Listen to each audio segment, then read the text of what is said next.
Good morning Hello. to everyone present here. Dignitaries, parents, teachers, and our dear students. Welcome to the 20th annual concert, the Theatrofest of St. Mary's ICSE School, Koperkerne. I, Aliza Ajit, the head girl of the school, And I, Arsh Chaudhary, the head boy of the school, are your host for this wonderful morning.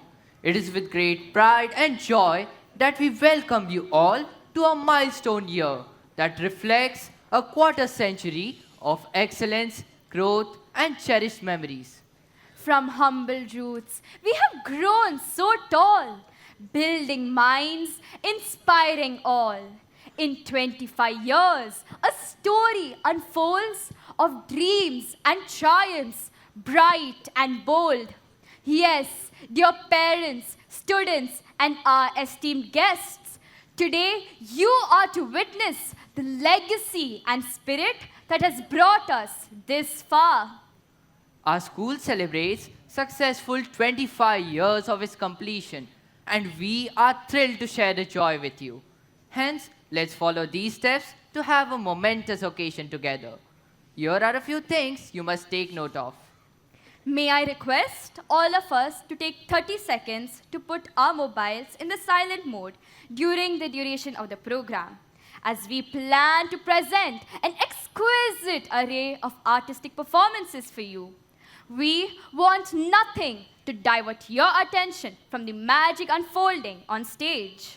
Please refrain from taking any calls and photographs so as to ensure that the program proceeds without any interruptions. As we all know, safety is as simple as A, B, C, which stands for always be careful. Ladies and gentlemen, may I have your attention, please? In the event of an emergency, please locate your nearest emergency exit and exit immediately but calmly. There are 7 exits in this auditorium, 2 in the front, 2 in the middle, and 3 at the rear. In the event of an emergency, the 2 middle doors will open. Please take a moment now to locate your nearest exit. Kindly move in an orderly manner if the need arises. Please keep in mind that eatables and drinks are strictly not permitted inside the auditorium. I kindly request the audience not to bring any eatables inside the auditorium after the intermission. Thank you. All good things must begin with a prayer. Isn't it, Alisa? Absolutely, Arsh. Also, the Holy Bible says in Psalm 118, verse 24, "This is the day the Lord has made. Let us rejoice and be glad in it." I take this opportunity to request our Bishop, His Grace Varghese Coorilos, to lead us in prayer, followed by the prayer song, "God Will Take Care of You," sung by our school choir. Dear audience, kindly rise and close your eyes as we seek God's blessings.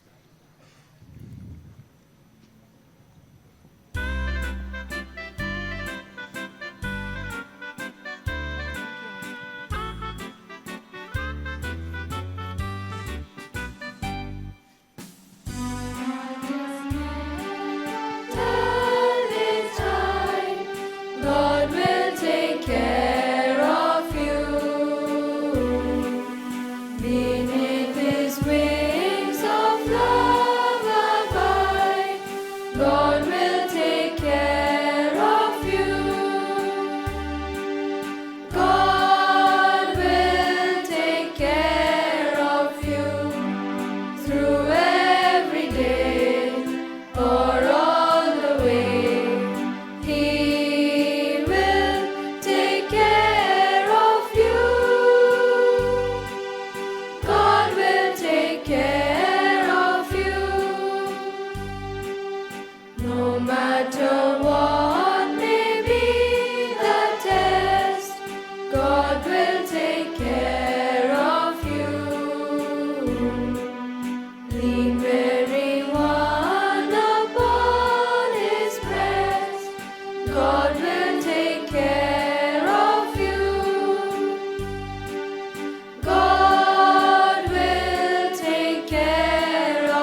We thank you, Lord, for all the blessings showered upon us till this time, for the glorious 25 years, where we identify your presence and the leadership, the blessings and the riches from above, without which we couldn't survive. We humbly submit with gratitude and gratefulness for ever so many riches we could have, many celebrations we could have in the past, and humbly make ourselves available and your presence, and dedicate and rededicate each and every one, the whole St. Marian family, at the very juncture of the Silver Jubilee celebrations.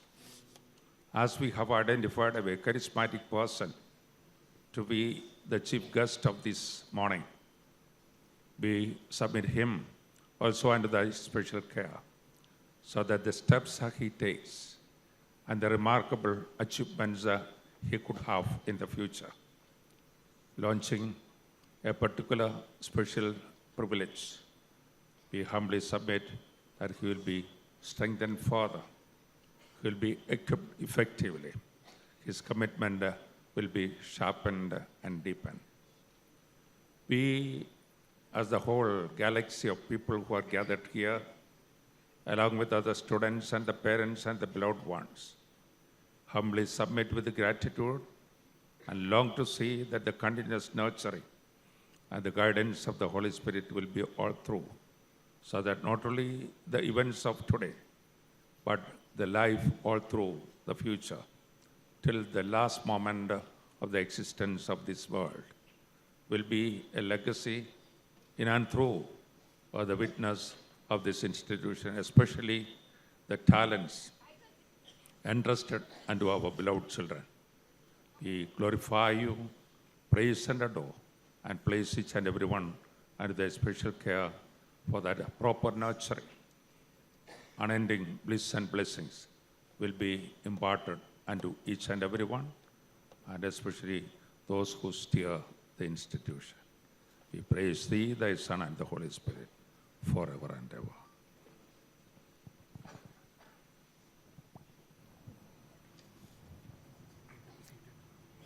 Dear audience, please be seated. Thank you.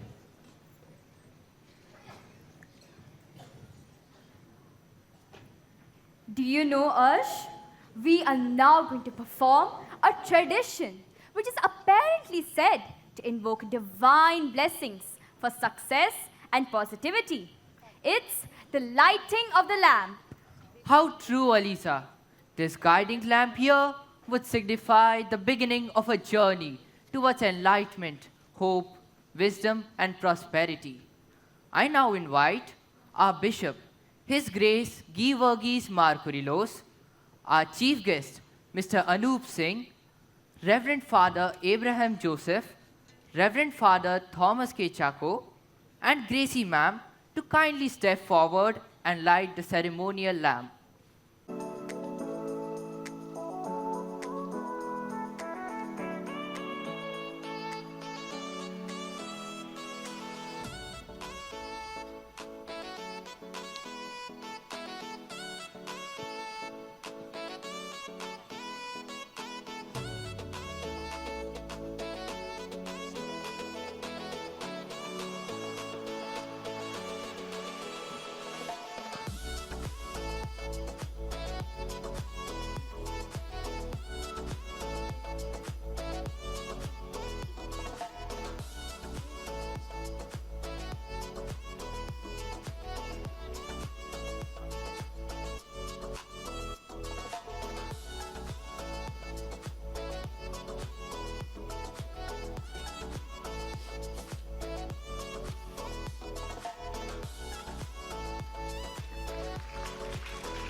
Thank you, ma'am.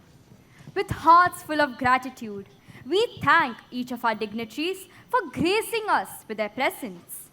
I now request our principal, Miss Blessy Matthews, to kindly present a sapling as a token of appreciation to our bishop, His Grace Guy Varghese Coorilos, who is the manager of our school and the president of MOCCB.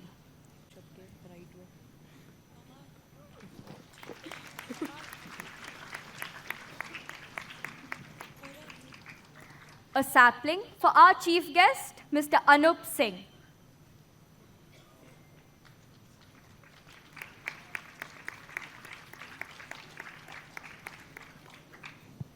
A sapling to Reverend Father Abraham Joseph, who is the CEO of MOCCB and the principal of St. Mary's Multipurpose School, Vashi.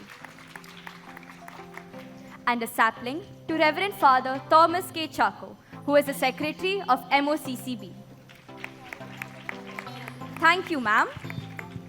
I now request our vice principal, Reverend Father John Matthew, to present a sapling to Abraham Isho, sir, the Deputy CEO of MOCCB.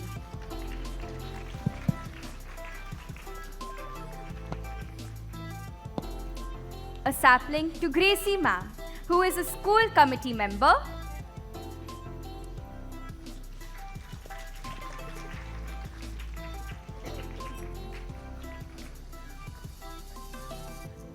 A sapling to Santosh Matai sir, who is a member of the Education Board of MOCCB.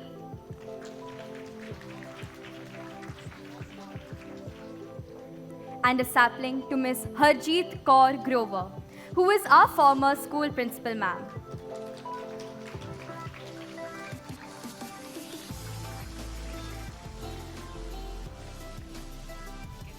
Thank you, Father.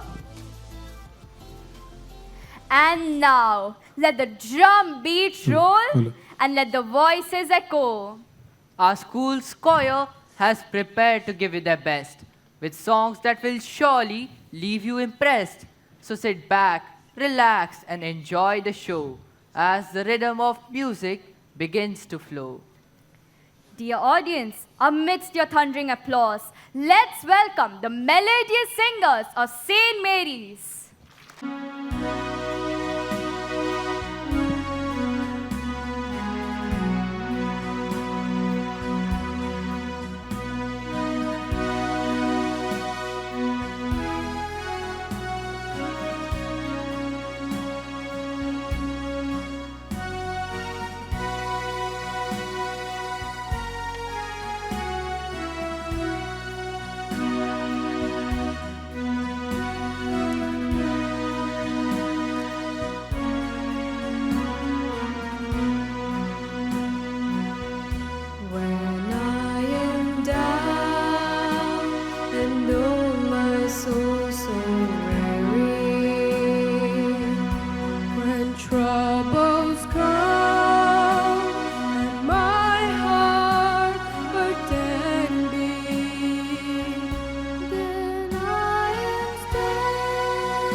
Sometimes I think I glimpse eternity.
I know the time is right for me, I'll cross the stream. I have a dream. I have a dream. I have a dream. A song to sing. A song to sing. To help me cope. Help me cope with anything. With anything. If you see the wonder. If you see the wonder of a fairy tale. Of a fairy tale. You can take the future. You can take the future. Even if you fail. Even if you fail. I believe in angels. I believe in angels. Something good in everything I see. I believe in angels. I believe in angels. When I know the time is right for me, I'll cross the stream. I have a dream. I'll cross the stream. I have a dream.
Messed up tonight. I lost another fight. Lost to myself, but I'll just start again. I keep falling down. I keep on hitting the ground. I always get up now to see what's next. Messed up tonight. I lost another fight. Lost to myself, but I'll just start again. I keep falling down. I keep on hitting the ground. I always get up now to see what's next. Birds don't just fly, they fall down and get up. Nobody learns without getting it wrong. Birds don't just fly, they fall down and get up. Nobody learns without getting it wrong. I won't give up, no, I won't give in till I reach the end, and then I'll start again. No, I won't leave. I wanna try everything. I wanna try, though I could fail. I won't give up, no, I won't give in till I reach the end, and then I'll start again. No, I won't leave. I wanna try everything. I wanna try even though I could fail. Oh, oh, oh, oh, oh. Try everything. Oh, oh, oh, oh, oh. Try everything. Oh, oh, oh, oh, oh. Try everything. Oh, oh, oh, oh, oh.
nectarous voices were so beautiful. Keep it up, Marians. Give it up to them once again. Aliza, shall we tell them? Tell them? Tell what, Arsh? The theme. Oh yes, of course. How could I forget? Shall I drop few hints? All right, go ahead. My dear audience, are you ready for this riddle? He wrote of young lovers and magical schemes.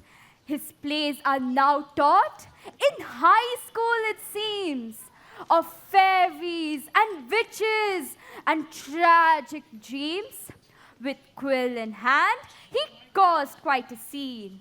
In bustling theatres, his words came alive, where actors and audience would eagerly arrive. In stages grand, his words take flight, in theatres bright with candlelight. He is famous for plays both comic and gory, and to be or not to be is his story. His tales are still famous, though he is long gone. Could you guess this literary gemstone, the Bard of Avon? Is it basically Shakespeare? You guessed it right. Here we are to present to you the 20th annual theme of St. Mary's ICSE School, The Theatrofest of basically Shakespeare. Now that the revelation's done, we proceed towards a splendid journey of our school. Indeed, in the past and present academic year, our school has witnessed not just numbers and statistics, but a vibrant tapestry of educational excellence. We invite you to explore the year's annual report to celebrate the milestones achieved. We request our principal ma'am, Miss Blessy Matthews, to read out our school's frabjous journey. A warm and pleasant morning to our Bishop, His Grace G. Varghese Coorilos, Chief Guest, Mr. Anoop Thakur, Reverend Father Abraham Joseph, Reverend Father Thomas Chaco, Mr. Abraham Isho, Mrs. Gracie Matthew, Mr. Santosh Mathai, Mrs. Harjeet Kaur Grover, parents, teachers, and my dear students. I welcome you all to the 20th annual concert of our school. I'm standing here to brief you about the frabjous journey from the month of April till date. The word frabjous means delightful. Yes, it has been a significant and delightful journey of 25 years of hard work, growth, and resilience of St. Mary's ICSE School. I appreciate each individual who have contributed to its success. I pray that this milestone, which we have achieved, be a motivation for excelling and scaling new heights. Even though I use the word brief, kindly bear with me, for I will take some time to tell you about the activities, celebrations that we have conducted till date. Let me begin with the ICSE and ISC board results. We had 100% results in the ICSE and ISC. Ms. Angela Sam Daniel secured the first rank with 99.40% in the ICSU results. Ms. Bansari Bavsar and Rehan Hussain secured the second rank with 99.20%. And Master Ananya Singh secured the third rank with 99%. Master Devavrat Verma secured the first rank in the science stream with 93.50% in the ISU results. Master Abhinav Verma and Master Nihar Gupta secured the first rank in the commerce stream with 93.75%. And Ms. Rashi Pampativar secured the first rank in the humanities stream with 97.50%. This year, the Council for the first time announced Certificate of Merit to the top 0.1% of the successful candidates in different subjects in the ICSE and ISE examination 2024. I'm proud to announce that 15 students of our school received this honor.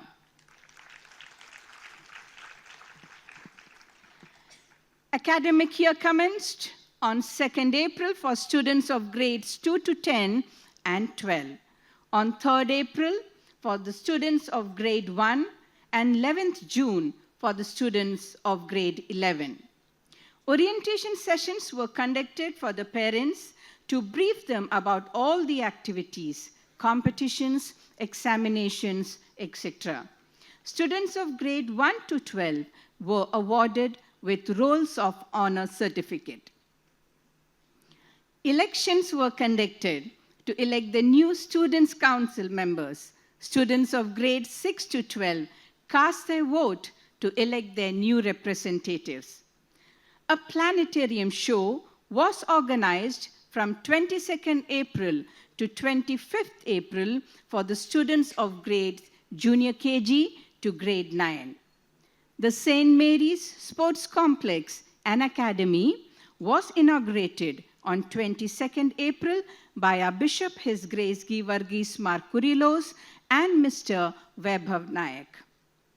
Students of pre-primary participated in competitions like English recitation, Hindi recitation, drawing, painting, cartoon making, greeting card making, and fancy dress. Winners were awarded Certificate of Commendation and Appreciation. We teach concepts through live demonstrations, puppet shows, lab visits, nature walk, reading, explanation, interactive sessions, videos, and by enacting. A session on safety of students was conducted for the parents by the Senior Traffic Police of Kopar-Khairane. A felicitation event for the winners of the Plastic Recycling Warriors was organized by the Indian Center for the Plastics in the Environment in association with Shrankla, an organization for sustainable development in April. Our school won the second prize. The first celebration of the 25th year of our school was an alumni meet called Reminiscence. Around 325 students from the batch of 2008 to 2023 were present for the meet on 20th April. Ex-principals and retired teachers also graced the occasion. IRMUN conducted a workshop for the students of grades 8 to 10 and 12 in April. Our school hosted the IRMUN Navi Mumbai Conference for the year 2024. It was a great opportunity for our students of grades 8 to 12 in enhancing their capabilities of public speaking, logical reasoning, critical thinking, and overcoming the fear of public speaking and voicing their opinion. On World Environment Day, students were shown videos on environment and sustainability and were briefed about the different ways to care for the environment. As part of World Environment Day celebration, a street play on conservation of environment was performed by our students at DMART, Kopar-Khairane railway station, and during the morning assembly in the school. As part of Mazi Vasundhara, हर घर तिरंगा महावाचन उत्सव, साक्षरता सप्ताह, स्वच्छता ही सेवा, and Vachan Prerna Din, our school participated in activities like Best Out of Waste, drawing, pledge taking, rangoli making, speech competition, Shala Swachhata, reading, summary writing, tree plantation, etc. This was conducted as per the instructions by the Education Department. We also felicitated Mr. Basav Raj Gove, presently working with the Mumbai Police. Activities like making newspaper bags, Zumba session, paint a poem, Best Out of Waste were conducted as part of Wow Wednesday for the students of grades 1 to 5. Career guidance session on law, CA, and CS was conducted for the students of grades 8 to 12. Elected members of the Students' Council were felicitated with a sash and a badge during the investiture ceremony. School toppers and subject toppers of the ICSE and ISC Batch 24 were felicitated with Roll of Honor certificates and cash prize during the felicitation ceremony. Yoga sessions was conducted in the class as part of the International Yoga Day. IELTS Master Class session was conducted for the students of grades 10 to 12. First term examination and PTM were conducted for grades 1 to 12. Grandparents' Day was celebrated, and grandparents of the students of grades nursery to grade 4 participated enthusiastically. Many activities were conducted in school as part of the Hindi and Marathi Divas. Intra-school activities like English and Hindi handwriting, fancy dress, Doha recitation, declamation, debate, and elocution were conducted.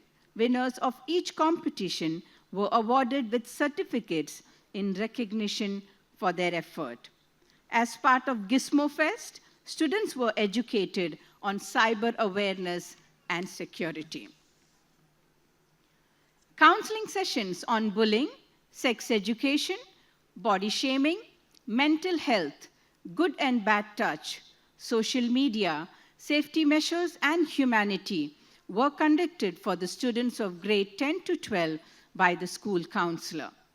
Important days like Maharashtra Day, Yoga Day, Independence Day, Teachers' Day, National Sports Day, and Founders' Day were celebrated. Grades 9th and 11th standard registration process has been completed.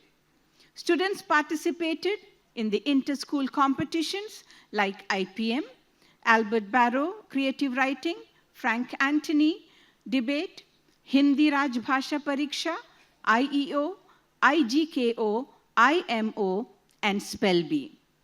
Students of grades 10 to 12 enjoyed the monsoon trek at Nane Ghat. Students of grades nursery to 5th were taken for one day fun-filled picnic to Funky Monkey at Chembur, Bacha Party at Ghatkopar, Play and Learn at Thane, and Smash at Lower Parel. Students of grades 9th and 10th were taken to Bangalore and Mysore for an educational trip. Teachers attended subject-specific cell meetings and different workshops. UPSC and MPSC preliminary examinations were conducted in our school. Education Department screened a short film, Silent Heroes, for the students of grades 1 to 8. Sessions on burns and prevention and fire safety were conducted for the students.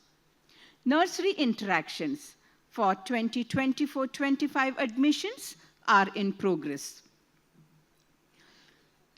Students danced to the rhythmic beats of the songs as part of Dandiya and Garba celebrations.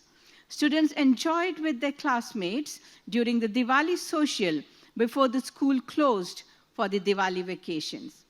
Our students participated in many literary, cultural, and sports events and have brought laurels for themselves and for the school.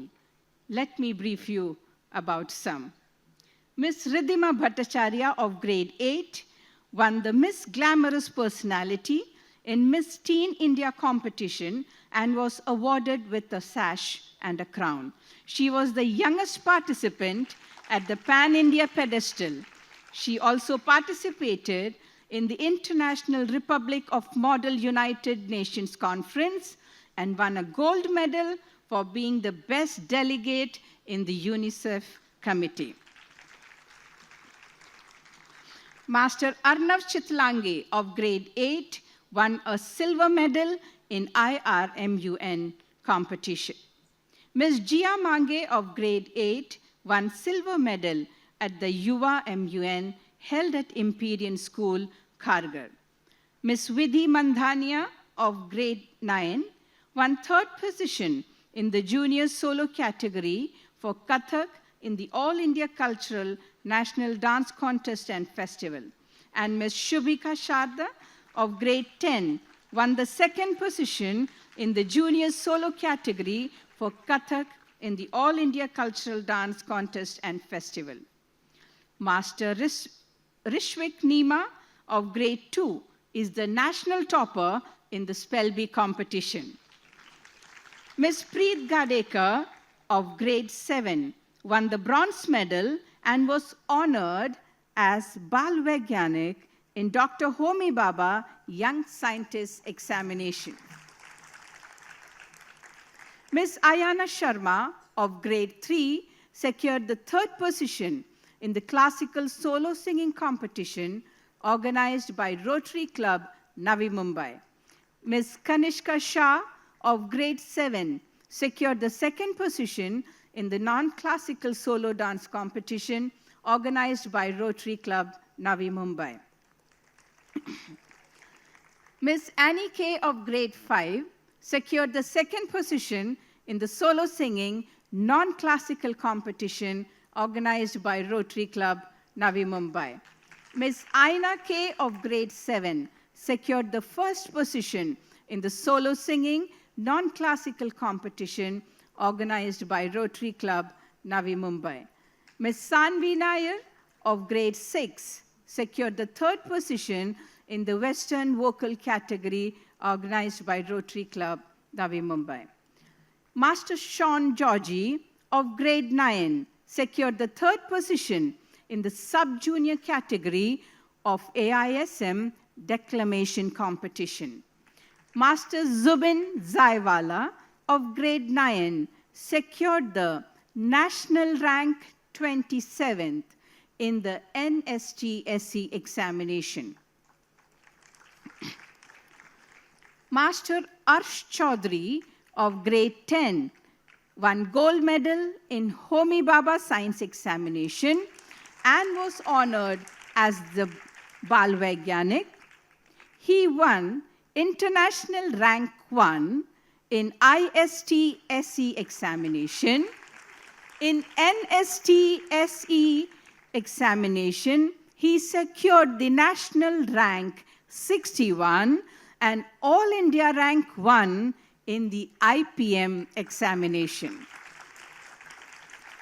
Ms. Mrinmay Matre of grade 10 won a gold medal in GEMA International Writing Competition and has been shortlisted as an outstanding young author at the national level.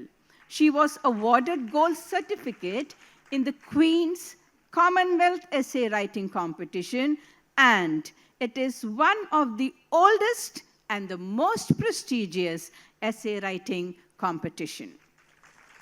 Ms. Tirtha Jain of grade 1 has won gold medal in Kalakriti state level art competition. Ms. Alisa Ajit and Master Abhir Pandey of grade 10 won the debate competition in the inter-school competition at St. Gregorius, Chembur. Ms. Dhyana Bhanushali of grade 3 won the first prize in gymnastics. Master Shlok Kesarkar of grade 7 one gold medal in rock climbing held in Mahabaleshwar. Ms. Sharda Jadhav, Ms. Manasvi Babulgaonkar, Ms. Paridhi Shrimal, Ms. Sanskriti Kedekar, Ms. Sana Khan, Ms. Krisha Saraugi, and Ms. Rashi Naringekar, Ms. Bhumi Punera, Ms. Dharmi Shah, Ms. Arya Patkar, Ms. Nuha Firfire, and Ms. Khushi Mandare participated in the inter-school Kabaddi tournament held at St. Mary's JNP Uran and secured the 3rd position. Master Vibhor Sharda of grade 8 won 2 gold medals at the national level Open Martial Arts Championship. Master Purvesh Kohli of grade 6 won gold medal in DSO boxing competition and silver medal in DSO kickboxing competition at the district level. Master Sahar Shinde of grade 3 won gold medal in the mixed medley relay and silver medal in medley relay and freestyle relay swimming competition. Master Rishikesh Mane participated in the Asian ranking under 14 tennis tournament 2024 and secured the 9th position in the singles event and was the quarter finalist in the doubles event. Master Joshua Casey of grade 8 won a bronze medal in inline skating road race at the DSO district roller skating competition. Master Atharva Bhagat of grade 6 secured the 3rd position in in-house badminton tournament held at NMSA Vashi. Master Pratmesh Rawat of grade 8 secured the 1st position in kickboxing and kathas. Ms. Sharanya Dangat of grade 9 secured the 2nd position in the DSO long jump event. Ms. Sanvi Chugh of grade 12 represented Maharashtra state team at the CISCE Under 19 National Kho-Kho Tournament. Master Rishabh Dubey, Master Om Dhonde, Master Nipun Gupta, Master Hridan Ladani, Master Devik K.M., Master Ishan Agarwal, Master Jinay Jain, Master Aditya Patil, Master Krishanu Agnihotri, Master Aman Nathani, Master Pranav Bajpai, Master Amog Pahurkar, and Master Kushal Khairnar participated in the CISCE Maharashtra National Hockey Tournament. Master Neil Matthew of grade 8 won the Golden Boot, the top scorer of the year award in DPDL Championship. He participated in the under 14 football competition and has been selected to be part of the CISCE national competition.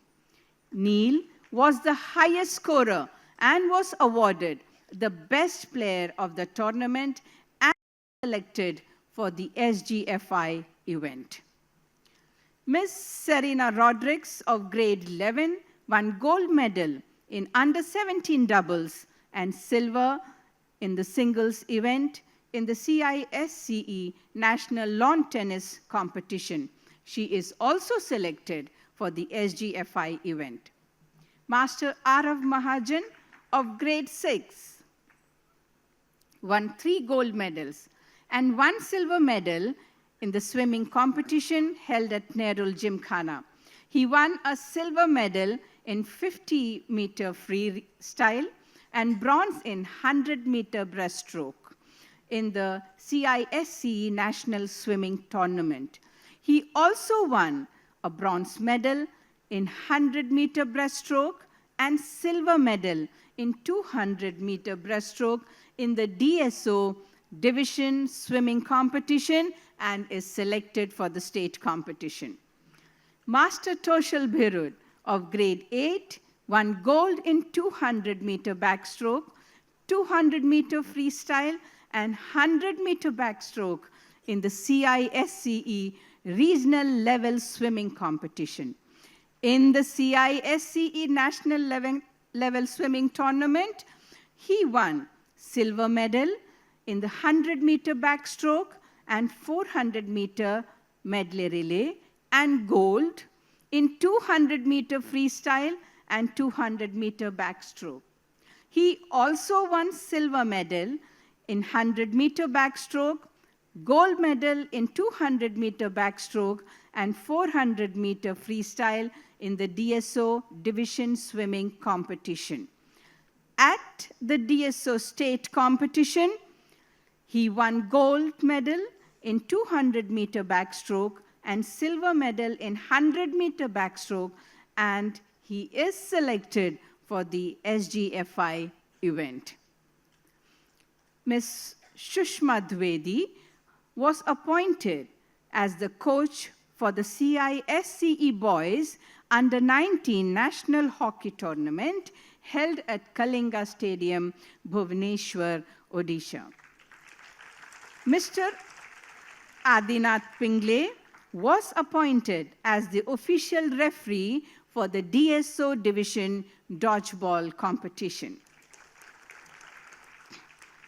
Activities, events, and competitions in line for the coming months are as follows: career guidance and ISE orientation sessions for the students and parents of grade 8 and 10 respectively. Inter-school quiz mo competition will be conducted on the 30th of November. Competitive exams like NSO, IHO, IMO, ICSO, Logic Quiz, NSTSE, and Homi Baba examination will be conducted. Second term examination and first preliminary examination will be conducted from the 16th of November to the 29th of November. Both practicals and Viva Voce for the students of grade 12 will be conducted in the month of December. Students of grade 6 to 12 will be taken for a one-day fun-filled picnic. Christmas social will be conducted on the 20th December for the pre-primary students and 23rd December for the students of grades 1 to 12. Christmas vacations will be from 24th December to 1st January. School will reopen on 2nd January after the Christmas vacations. Second preliminary examination will be conducted in the month of January for the students of grades 10th and 12th. Annual concert for the students of pre-primary to grade 8 will be conducted in the month of January. Final exams for grades 1 to 9 and 11 will be conducted in the month of February and March. Board examination dates for the students of grade 10 and 12 will be notified after we get the confirmation from the council. Our journey does not stop here. We have just covered a milestone. There are many more to be achieved. May God bless us and guide us according to His will. It takes great courage and confidence to perform on the stage. Dear parents, kindly show your love and appreciation to our performers by applauding. Thank you and God bless. Now that was a sheer display of the vision of our management, dedication of our teachers, and the growth of our beloved students. These achievements would not have been possible without the able guidance of our principal ma'am, Miss Blessy Matthews, and the vice principal, Reverend Father John Matthew. Their leadership and commitment to excellence has elevated the school's glory to greater heights. Sincere appreciation to the dedication of our teachers, without whom this remarkable growth of our beloved students would not have been possible. It is our privilege to have amidst us our Bishop, His Grace Varghese Coorilos, to have elevated this occasion with his presence. Please join me in extending a warm welcome as we invite him to the stage to share a few words of wisdom with us.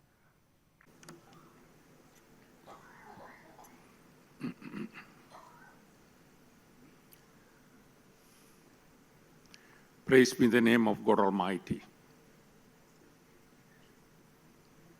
Beloved chief guest of this morning, Thakur Anoop, respected fathers, the beloved principal, vice principal, former principal,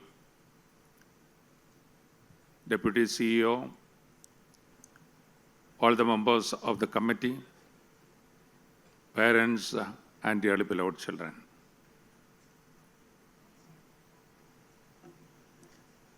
I was tempted to look into the glittering appearance of the beloved children of this institution.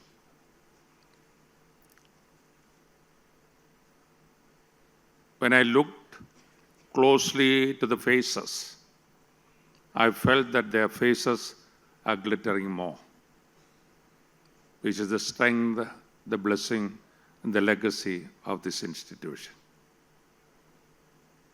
Not only the beauty and the content of the songs and the praises, but also their presence, their confidence, the style of operation, the beauty of the singing, and the remarkable fellowship they could witness or convert, and our minds had to celebrate, which are of supreme importance. The legacy of the institution is underlined in the words and the presentation by the beloved principal.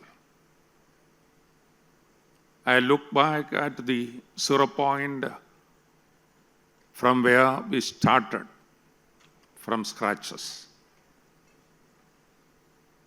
And when we go through the pages of the achievements and the progress and the contributions, certainly remarkable. When we started this institution, we haven't had any other ICSE school. We were debating whether we could have an ICSE school or other streams. But when we had a bold decision and a commitment for that great cause, your beloved children brought laurels in terms of various levels of achievements, of which a portion have been presented by the principal today, but very special occasions in which this institution became in the position to be the first rank holder on the global scenario in terms of the academic achievements. There are other areas which we have been spreading through, and our kids have been exploring, and your parents have been celebrating. Is underlined to a certain extent, and we join all of you to praise God Almighty for the remarkable blessings, the bliss and riches, for which we could acknowledge as a grace and mercy, and certainly the blessings from above. But equipping them and bringing our kids to that spot is a remarkable skill. It's not a choice, but a commitment. So the vision and the mission of teaching, equipping, bringing them to face the challenges, promoting them, not only to focus on the academic performances or the extracurricular activities, because the facilities are being added in the sports and game space for them to nurture further. But more than that, what is to be achieved by passing through the classes, spending some time, listening to the voices of the gurus, not only imparting knowledge, but also the legacy of the personality development, and more than that, the value-based systems. Would love to underline that. Would love to see and underline the basic message that not only the teachers, but the parents are equally responsible, not only in terms of encouraging, but having a very close look into and identify the immense of talents in your children so that there can be a connectivity between the teachers and the parents so that your children will be growing in the most fitting way in terms of the blessings, in terms of the achievements, in terms of a wider horizon of personality development and a substantial contribution to the society. So every inch of your time, even though you parents may not be salaried, you may not be in a position to fully focus on the every moment of the kids, but certainly a parent should have the charisma to analyze the strength and the weakness. And if you focus in cooperation with the teachers and the gurus, certainly your contributions will be multiplied and the children will be having great confidence. Not only the kids who are presented on the screen, but every child who is entering the gate of St. Mary's will be in a position to have full confidence, great expectation, the value system, and the commitment for a great cause. You know, we all have been looking into the result in the American election. We all are worried or disturbed what is happening in terms of the missiles and other weapons which are used even in the modern advanced world, even by the so-called leaders who may be representing various religions. The hopelessness can come into our mind. The right thoughts may be wiped away or eliminated from the mainstream of positive energy and remarkable contributions. The role of education is to see that your children, our beloved youngsters of this institution, and all the institutions all through the globe, will be having clear focus in spite of the desperation, the agony, and the tension, and the worries and the cornering situation. There can be a clarity in their thoughts, purity in their minds, a remarkable strength in taking up the new spaces for achievements and progress, prosperity, and exploration of the tomorrow. The world is longing to see whether there can be remarkable advancements and achievements in which the humble, simple step of your beloved son or daughter is also of great importance. The management has got a vision to see that this dynamism will be enhanced through the principal and the vice principal, the teachers and the non-teaching staff, and certainly you parents who are coming together in prayer and commitment, in encouragement and support, and also creating model lives. Recently, I could hear a little kid was frustrated. And when I inquired about it, the reason was revealed that the young boy could identify that the mother has got illegal relationship with another guy. I don't want to elaborate things.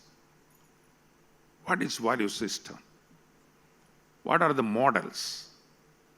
You and me may be spending some time in prayer. But if the other hour is something else, which has no parallel thought in terms of the content of prayer or attitude of your prostration and prayers, the kids can easily identify that. There can be cracks and damages. Provided you have got the charisma and the commitment to look into the worthy things, all the kids who will be performing will be having a remarkable idea. I have had the privilege of going to the space where the great creative person on whom we are focusing the rest of the time. In England, that space has become a tourist center or rather a pilgrimage space because of the very space where this remarkable person spent his time in a very simple setting, which has become a museum. A majority of the people who spend their time in UK, at least for a handful of days, will be more than sure to make a long journey from London to go to the space of Shakespeare and spend time in meditation and contemplation. Look into the content of and identify the remarkable person who have transformed the world of literacy and skills. Here is a person who is invited as our chief guest. He has performed very well. And I understand that this is the first time he is into the main role. And that too, as the key person, the beloved son of Shivaji Maharaja. That legacy has to be inculcated in the minds of the youngsters, and I am told that he has proved that might and the skill. And that's a glorious space. Not only we are commenting on the remarkable achievements so far,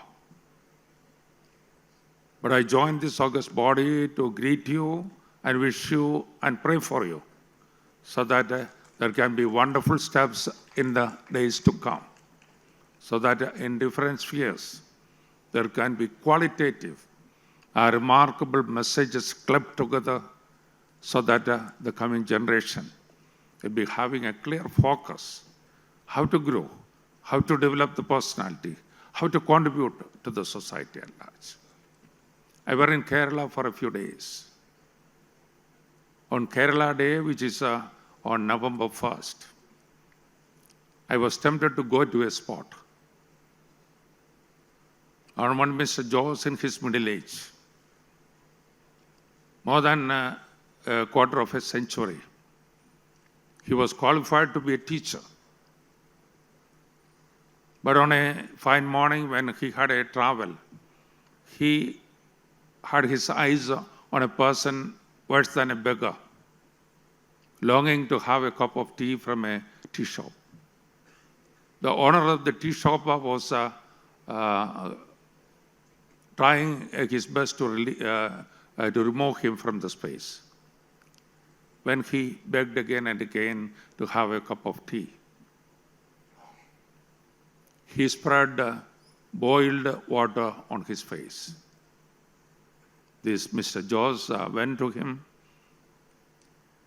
and received him, took him to his home, and told his father, whatever share of food and facilities I enjoy, I am prepared to share with this guy. He may also be accommodated at home.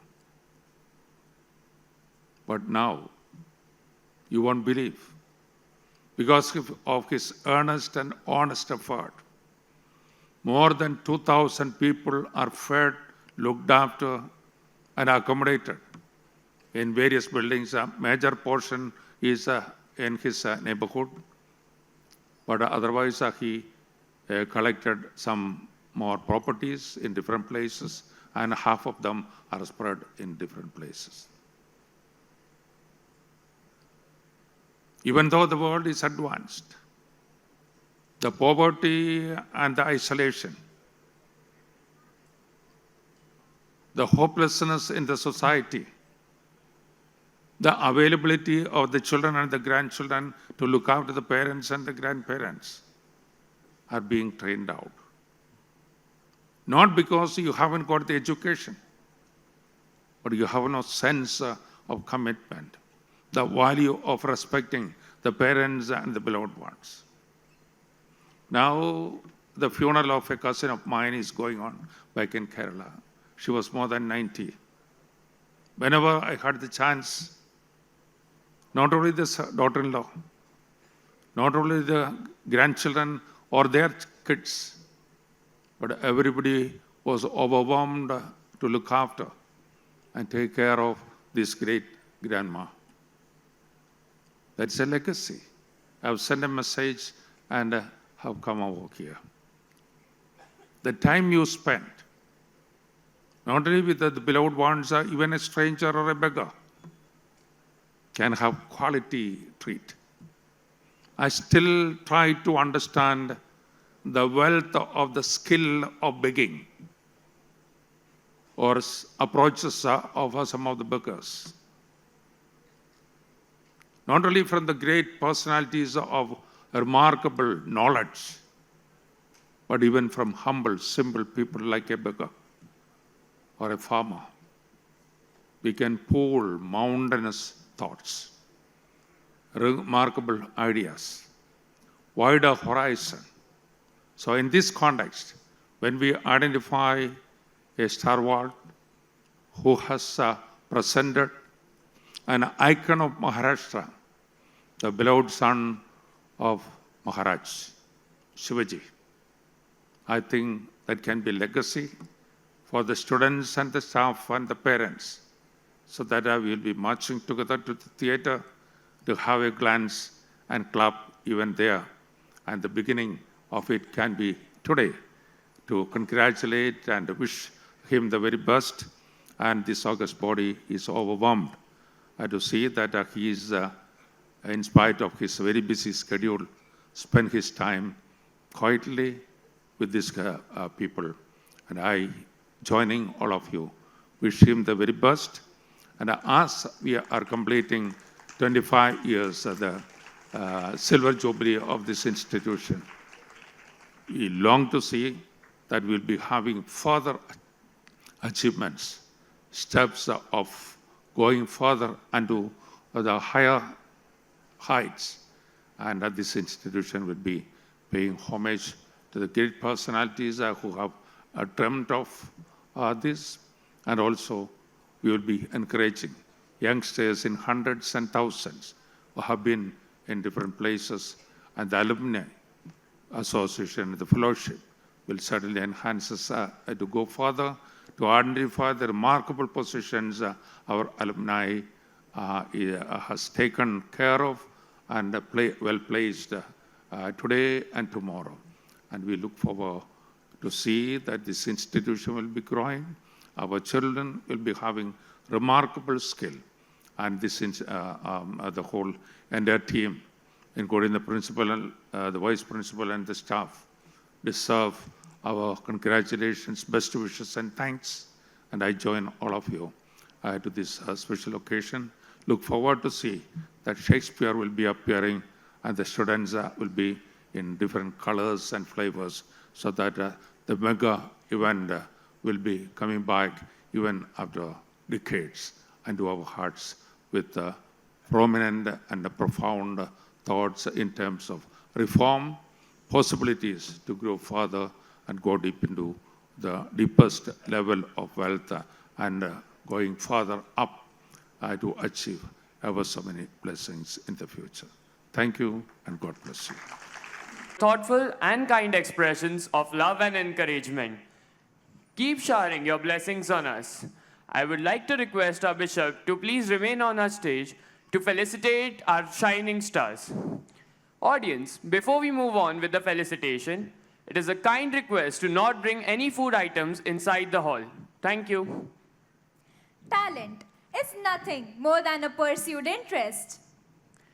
Our school is jubilant to share our glimpse of pride, felicitating the extraordinaries and the dynamites. First, we have Miss Sanvi Chugh of grade 12 who had been selected to represent Maharashtra team at the AISM Under-19 National Kho-Kho Tournament held in Hyderabad.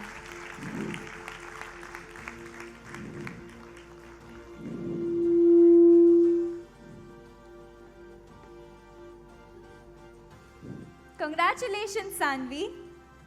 Next, we have 13 of our champions who have made an impressive feat showcasing their agility at the CISCE Hockey National Championship held at Odisha.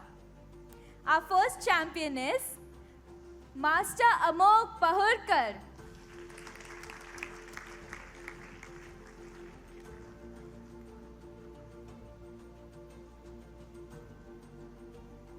Amidst your thundering applause, we have Master Kushal Khairnar.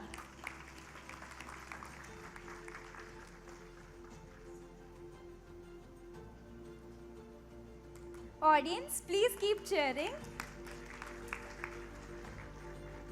Next, we have Master Aman Nathani.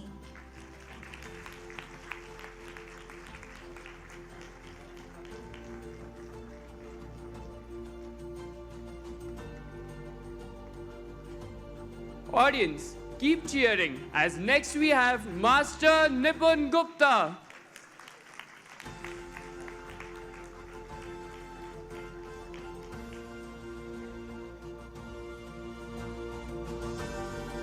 And our next champion is Master Pranav Bajpayee.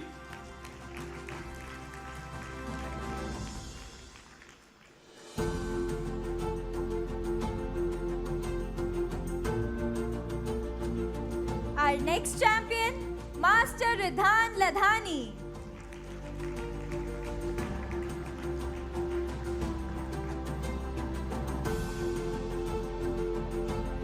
Next we have on stage Master Ishan Agrawal.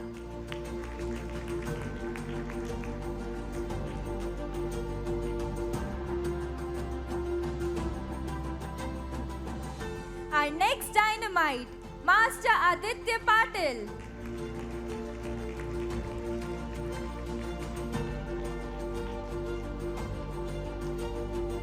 Our next champion is Master Devik KM.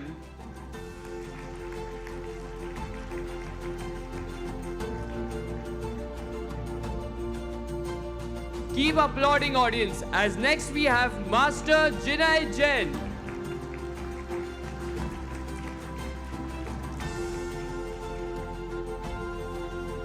And lastly, we have Master Krishanu Agnihotri.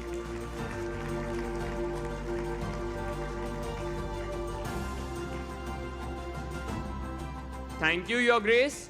Congratulations to our rising stars for your achievements. All the best for your future endeavors. Good morning, dear dignitaries, parents, teachers, and students. I know all of you all are eagerly waiting to see the performance of our students, but I'm standing here to announce and present a very important thing.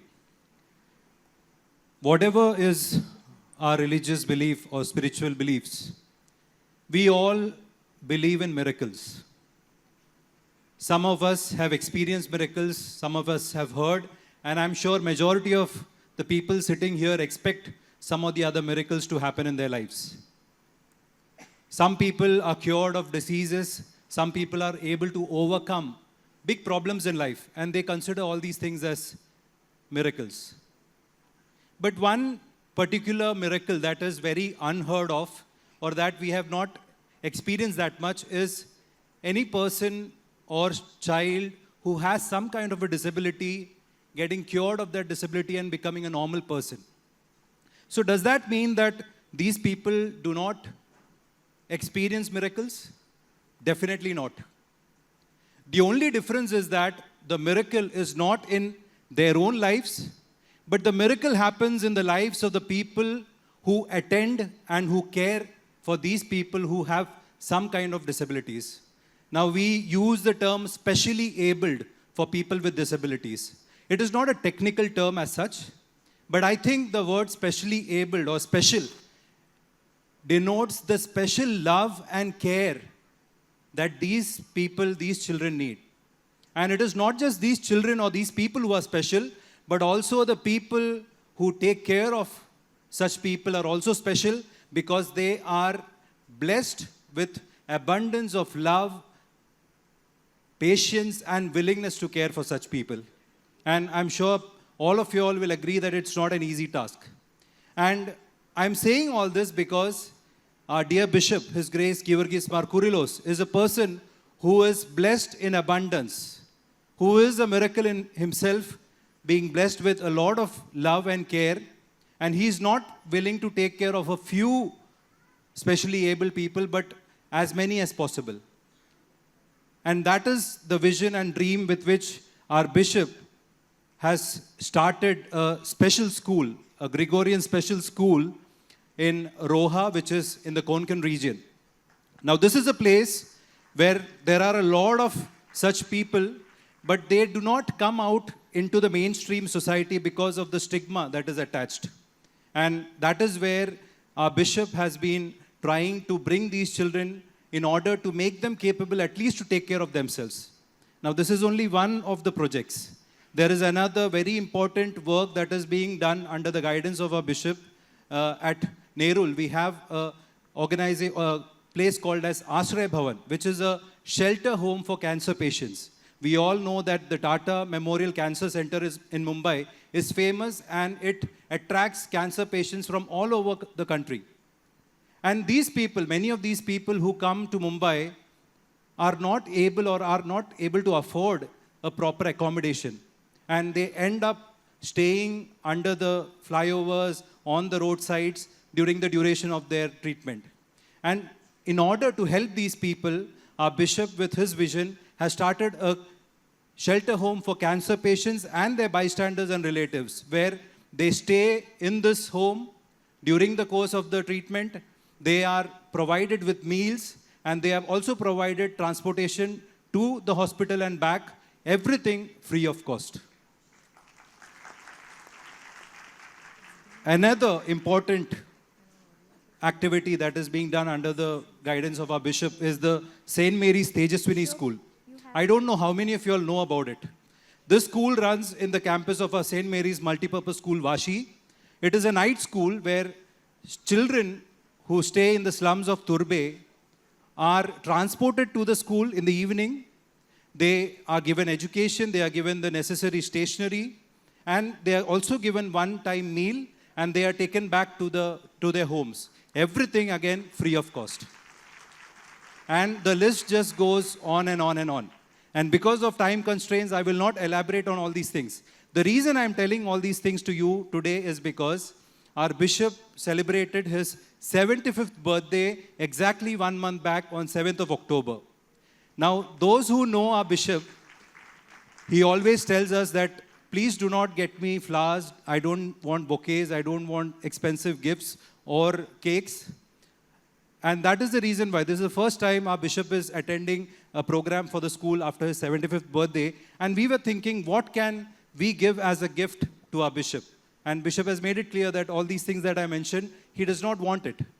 And that is what made us realize that the best gift that we can give to our bishop on this occasion is by joining hands with him in order to support the wonderful vision and the dream that he has been able to materialize through these projects. And we have been able to gather some resources from our ex-students, our alumni, and the many activities that have been conducted in the school in the past with the vision of doing something for the society.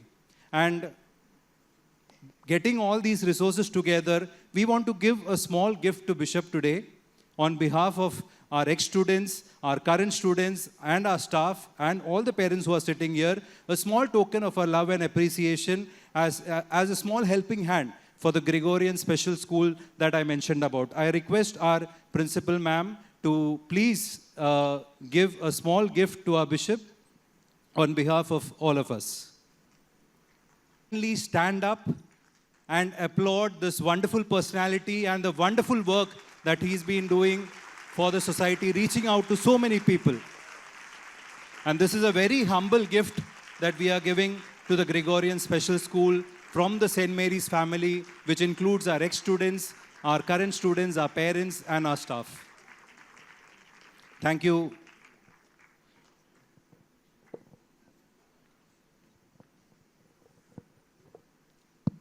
A prestigious school has donated some money for the special children. I would love to mention one of the latest projects we are going to launch. You have a 3-storied building ready for some activities. We have decided to have some care for the street children. Your children are in a prestigious school. The kids of the soil, the street, are nowhere. We'd love to see that at least to a certain extent, these kids who are roaming around will be having a space so that they will be comfortable, they will be having the confidence, their personality will be developed, and some education including the personality development will be helping them out to be reasonable citizens of this mega city. Kindly pray for that, and we are shortly launching that project. Thank you. Dear parents, before I sign off, I have 3 appeals to make to you all. I told that this small token that we have given to our bishop is from our ex-students and the many activities that we conducted. But we want our current students and parents also to engage in activities that have some kind of a social responsibility attached to it. We already saw about the Asray Bhavan, the shelter for the cancer patients. Very soon we are coming out with a program wherein we want all our students and parents to join with us. The name of the program is Joy of Giving, where we would be contributing, or the students will be encouraged to contribute, not in cash, but in kind. We want our students to bring groceries or things of daily use in whatever quantities you can. The information will be passed on to you through a circular. I request that all of you all would participate and also help the cause with the benevolence that you have. The second appeal that I have is that most of our parents who are sitting here are working in prestigious companies. And it is a mandatory requirement nowadays for companies to have CSR funds. All the institutions that I mentioned are CSR compliant. If any of your companies would want to give a helping hand to any of these initiatives, please feel free to come and contact me at the school campus in Koperkerne, or you can directly get in touch with our head office that is in the St. Mary's Multipurpose School campus. And the third appeal is for our chief guest for the day, Mr. Thakur Anoop Singh. Already Bishop has mentioned, Thakur Anoop Singh is here with us. He has graced this occasion. He has a very busy schedule. I understand that he has a meeting with the CM today in order to discuss the release of his upcoming film, which is Dharma Rakshak Sambhaji Maharaj. I request and appeal to all the parents to give your best possible support to him by going and watching his film and making the film a success. So thank you, all of you all, for your patient listening. Enjoy your day. Thank you.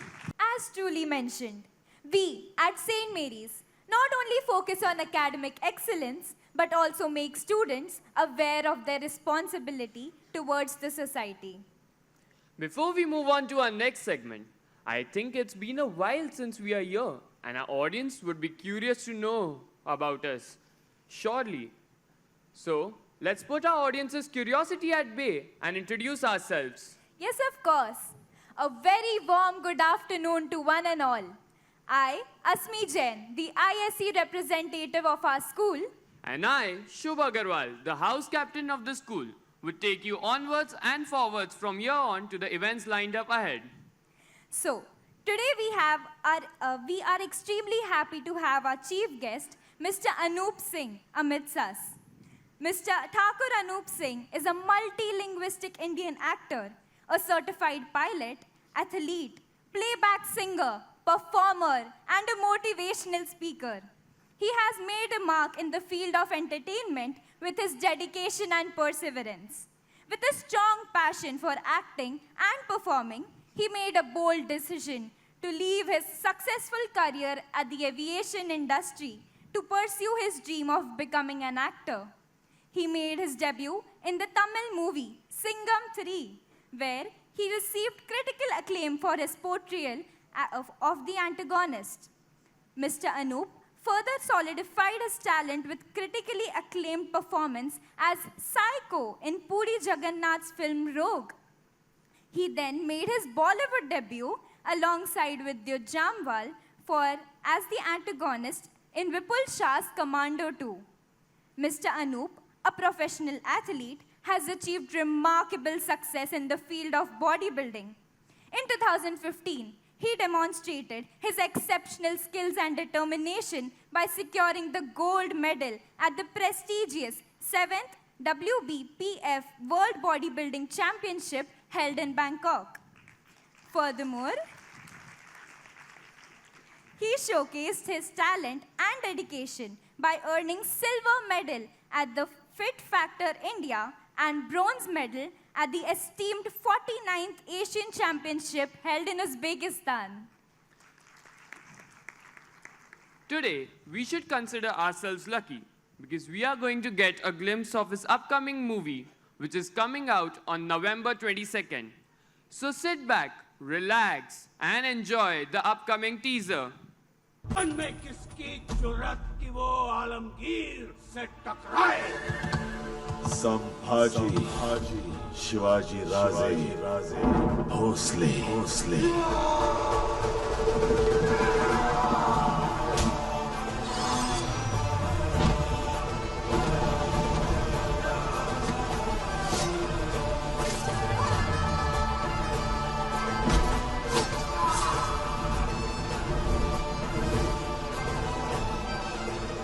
जब देंगे सिद्धि को मात तभी कहलाएंगे मराठाओं की साथ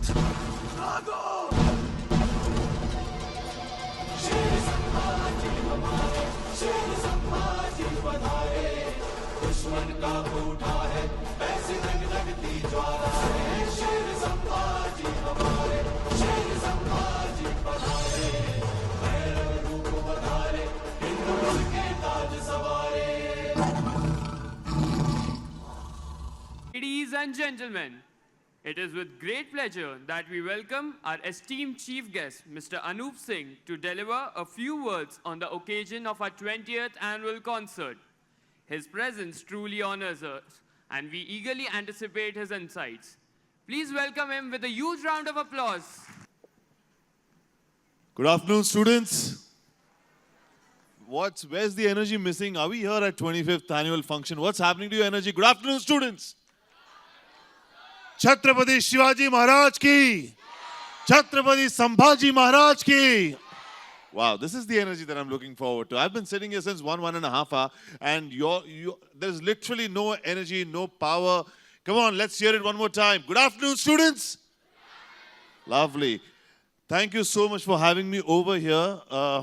My dear Bishop, sir, Your Grace, for having me over here. My dear fathers, the principals, all the teachers, my former principal and my class teacher from Standard 5th, Mrs. Grover, madam, because of whom I'm here standing today. Though I'm not an alumni, but I must admit this entire ambience, the students are very special to me because 5 years ago, 2017 or 18, I had come here for another annual function.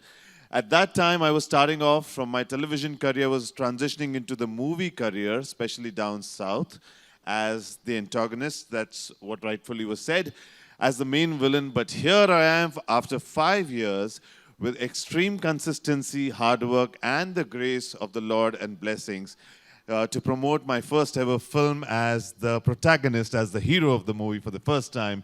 Ladies and gentlemen, thank you so much for everything that has... It's quite funny. I was just thinking to myself, looking at the fantastic achievements of the students, how much eager and how much desperate I was, or rather we all were. I'm sure the teachers and parents can relate to this. How much desperate, when we were in school, we used to be super desperate to get out of the school and live a life there and experience freedom, to experience what it feels like to live outside the school, to go and explore places. Funny and quite ironic, as I say, today, most of the time I feel I wish I was back in school. And I'm sure with the life that keeps getting tough, with the challenges that are being thrown at us, a lot of times I feel कि भैया ये जो school का homework था, वही ठीक था मेरी लाइफ में. Today, I've come a long way, and watching the students here today and doing incredible in their art. And I must say the entire credit goes to the school, the teachers, the staff for having our backs so solid and so strong. In my school where I was a student, I remember discipline was a very primary factor.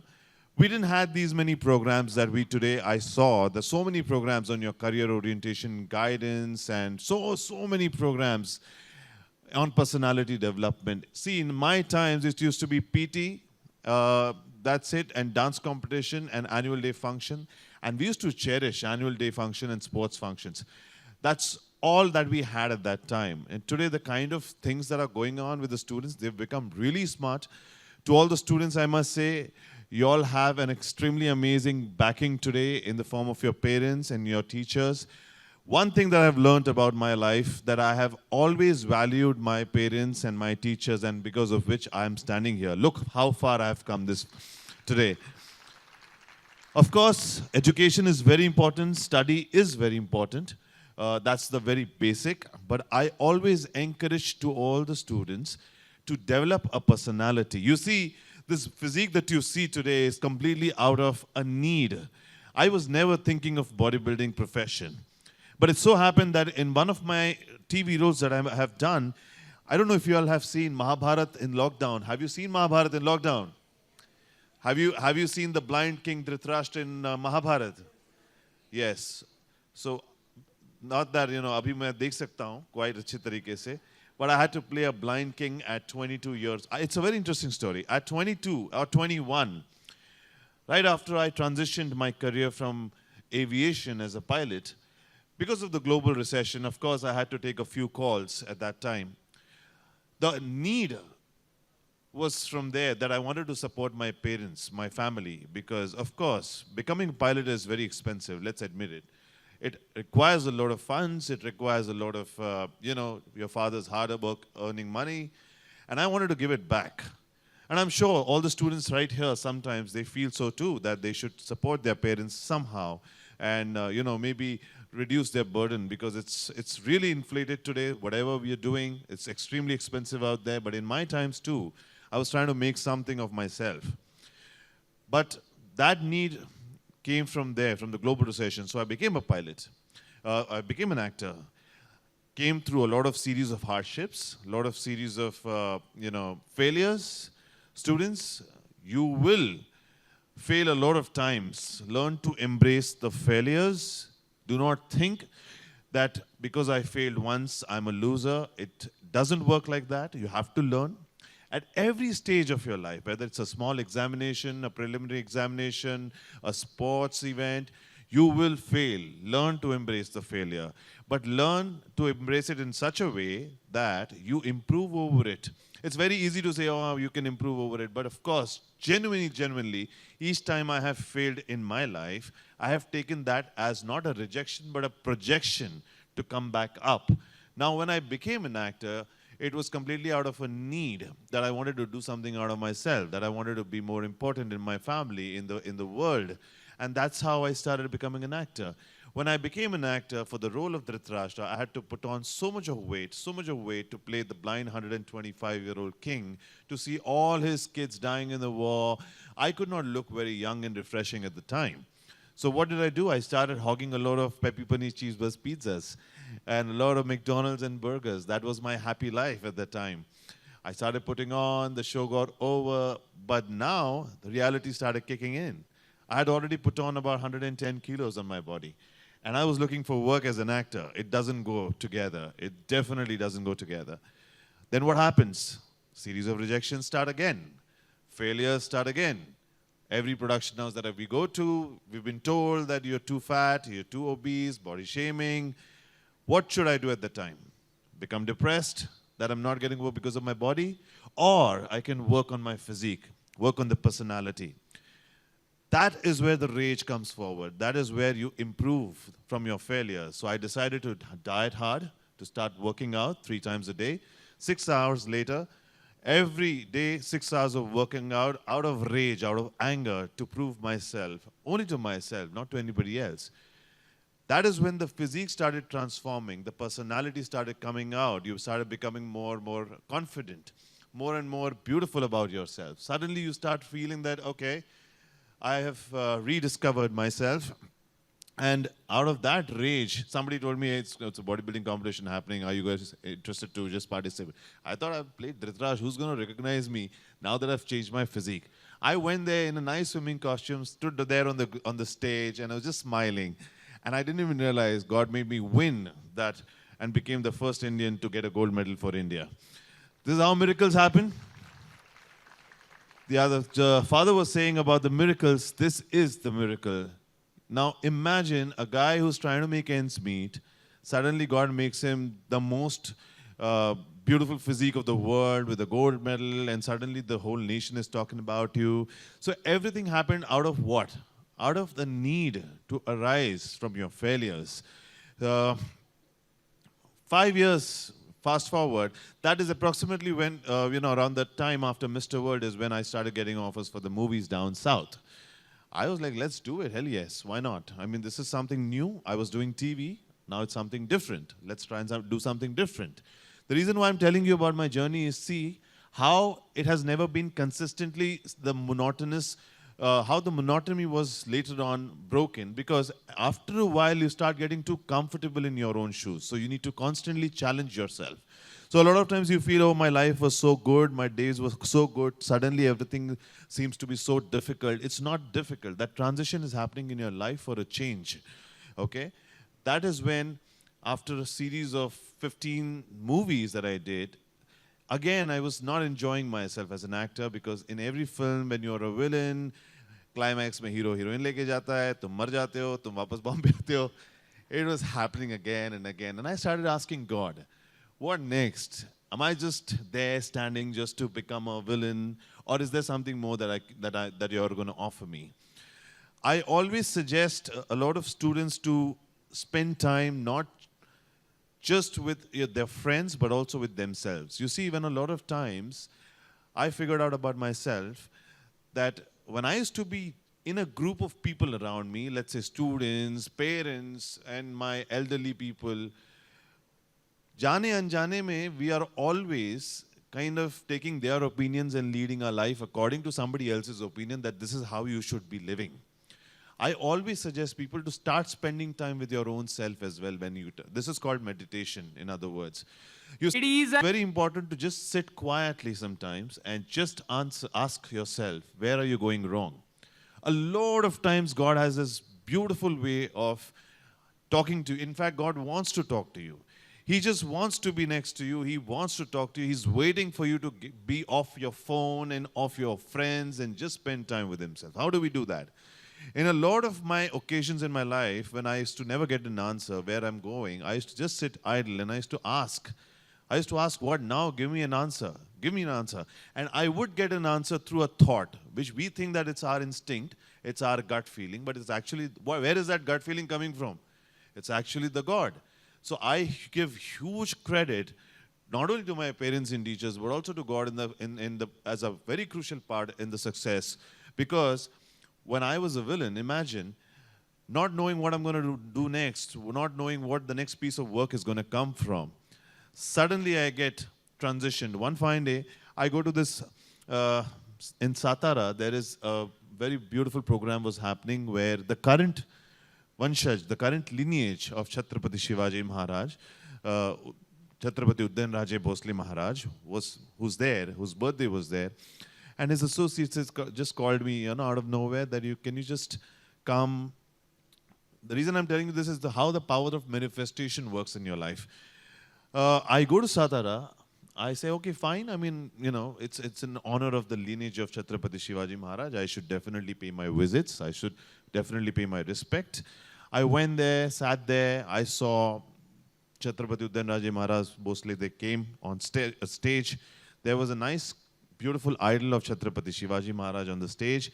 He put some flowers and he was praying. And that entire view, I was sitting in the audience and I was saying, I'm like, how beautiful this is, God. I mean, I wonder what it feels like to be the son of Chhatrapati Shivaji Maharaj, just in my own thought. And then suddenly I came out of that thought, went to the stage, took a picture. Everything happened while I came back to Bombay. Now that picture that was clicked came out in a newspaper local, which traveled all the way to the makers of Chhatrapati Sambhaji Maharaj movie, and that's how I got a call that, will you be interested in playing the son of Chhatrapati Shivaji Maharaj? You see, so life came a very full circle. And what's special about today, and with all you people, I would say that 5 years ago, I was just starting off as a villain. That is when I had come here to seek your blessings. 5 years later, I'm coming here to seek your blessings as a hero this time, all the way in the annual day function. And I would request all of y'all, this film is very special. I have requested all the teachers to make sure that the students watch this. Because see, unfortunately, in my times, I noticed that in our history books, none of the chapters were dedicated to the great glory of Chhatrapati Shivaji Maharaj and Chhatrapati Sambhaji Maharaj. His story is so beautiful. I also myself didn't know about him so much till I started reading and preparing the dialogues and the scripts. At the age of 9, he used to fight battles alongside his father, Chhatrapati Shivaji Maharaj. 120 forts he had won. Not even a single fort was recaptured by the Mughals while he was there. Now that's a very huge thing. At one point, without any help or support from any outside world, he was fighting the Mughals, the Portuguese, and the Britishers and the Siddhis, who were the slaves of Mughal from Africa. So we have tried to show the film as accurate as possible according to the scriptures and historians. Of course, we've taken a few cinematic liberties just to glorify the fight and battle scenes. But this is going to be in part 1 and part 2. The part 1 is going to be releasing on 22nd of November.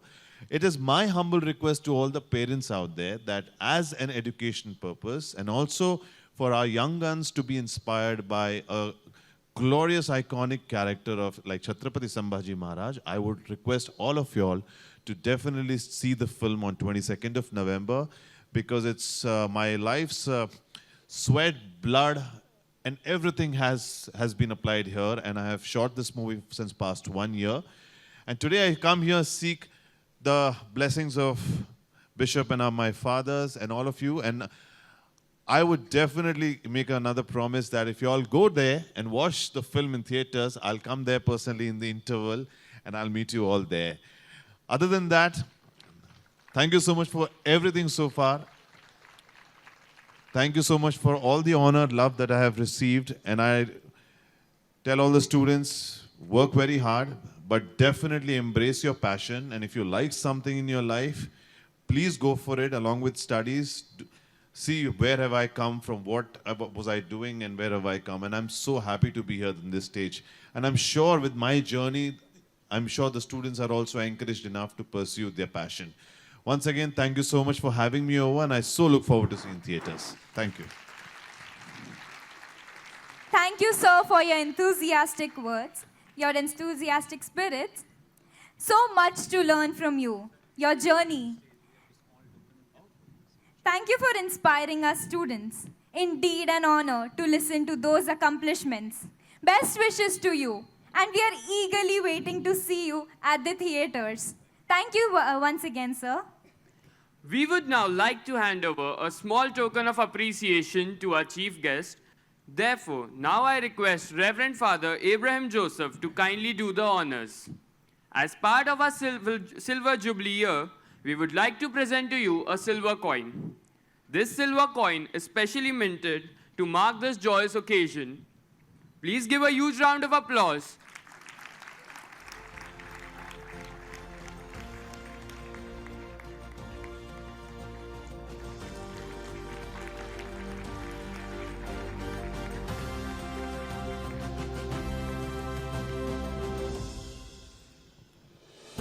Thank you so much.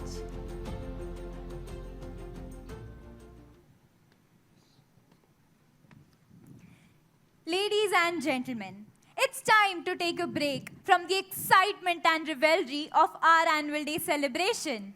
As we pause for this brief intermission of 5 minutes, it is a kind request to not bring any eatables inside the hall. Enjoy your break, and we'll be back shortly with more performances upcoming. Thank you. The most awaited event is about to begin. Asmi, are you excited? Asmi?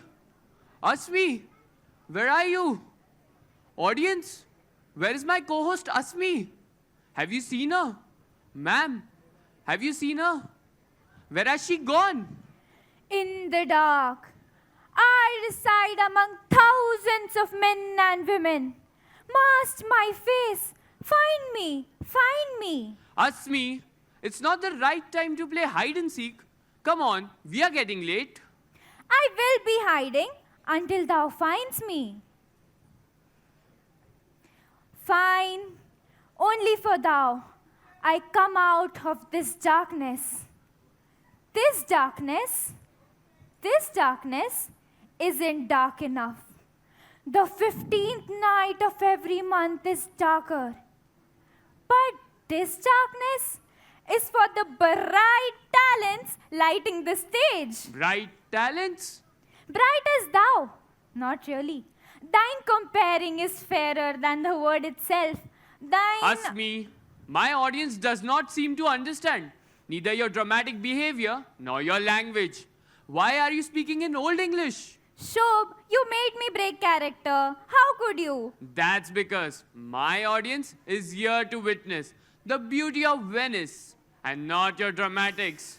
So you dare not steal the artist's premise. All right, fine. May we present England's national poet, an exceptional playwright and an actor, William Shakespeare, who is widely regarded as one of the greatest writers in the English language. He also is the world's preeminent dramatist. His extant works, including collaborations, consist of 39 plays, 154 winners, and 3 long narrative poems. And The Merchant of Venice, being one, is what you all are going to witness today. The Merchant of Venice invites us to the vibrant canals and bustling streets of 16th century Venice, where commerce thrives and fortunes are won and lost in a heartbeat.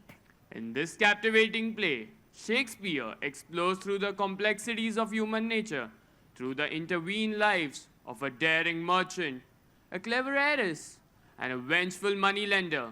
When a dangerous bond is made, tensions rise, forcing each character to confront their values and prejudices.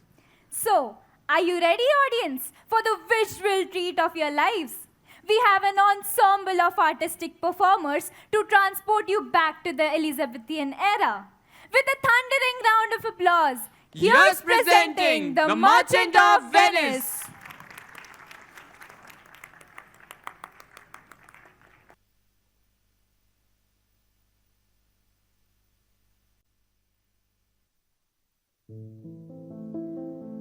Soul of the age, the applause, the light, the wonder of our stage.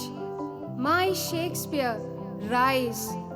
I will not lodge thee by Chaucer or Spencer or bid Beaumont lie. A little further to make thee a room. Thou art a monument without a tomb, and art alive still while thy book doth live. And we have wits to read and praise to give.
Antonio, a Venetian merchant, shares with his friends Celerio and Solanio that he feels sad but does not know why. His friends come up with several reasons and try to cheer him up. His closest, Bassanio, tries to lighten his heart by telling him about his lady love and his plans to approach her. To tell the truth, I do not know why I'm so sad. I am tired of being sad. And you say you are tired of it too? Your mind must be focused on the ocean, where your merchant ships are sailing like rich, important men parading on the sea. Believe me, you're wrong. Thank goodness not all my ships are in any one place, and I haven't risked all my riches on this year's venture. Well then, you must be in love. Oh, please. You're not in love either. Well then, let's just say you are sad because you're not happy. Here comes Bassanio, your most noble relative, along with Graciano and Lorenzo. Goodbye. We leave you to these better friends. Look, our good friends too have come along. We leave you in their care. Good day, my good lords. Both of you are good men. Tell me, when are we going to have fun times together? Tell me, when? The next time we get a chance, we will spend some time together. My Lord Bassanio, since you found Antonio, the two of us will leave you two alone. But please, do remember where we're meeting before dinner. I will not fail you. You don't look too good, Sir Antonio.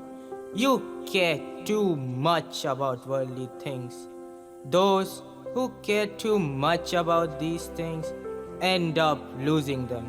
I hold the world as the world, Graciano, a stage where every man must play a part, and mine a sad one. Well, let me play the fool then. I don't care if laughter causes wrinkles.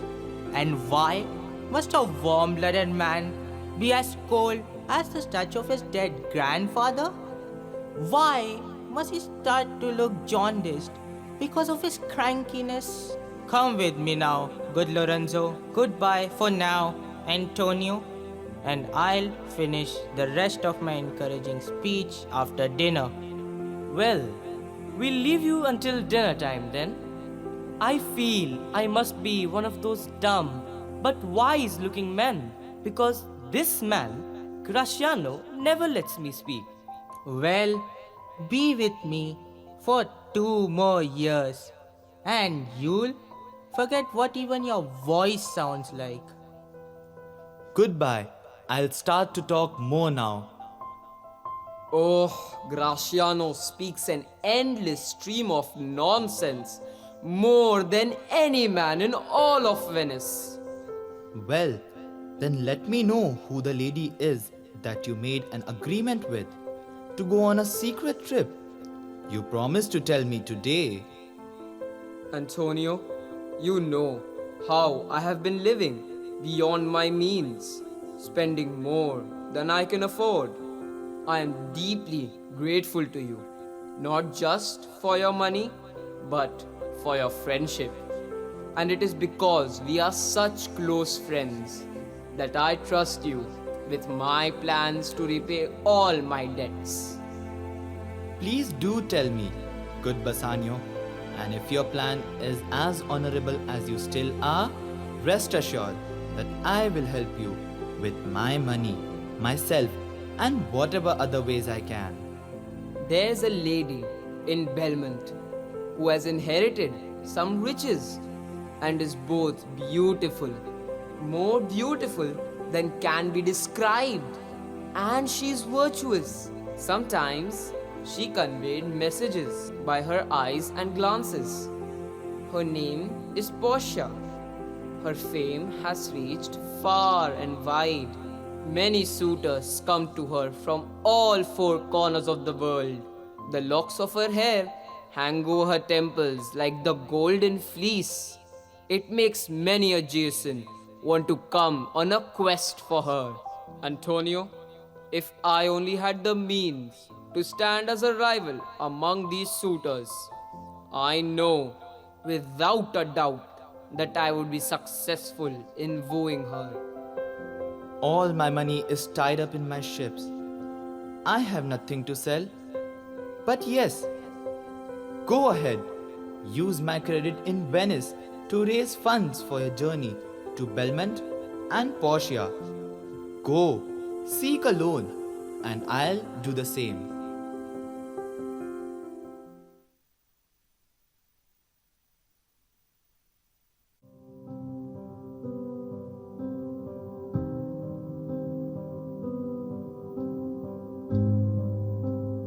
Shylock is a cunning moneylender. Bassanio meets him and asks for a loan, 3,000 ducats, for 3 months. In return, Antonio shall be bound to repay the loan. Shylock schemes to seize the opportunity to entrap Antonio in the name of business and feed his ages-old grudge against him. Shylock, I am looking for a loan.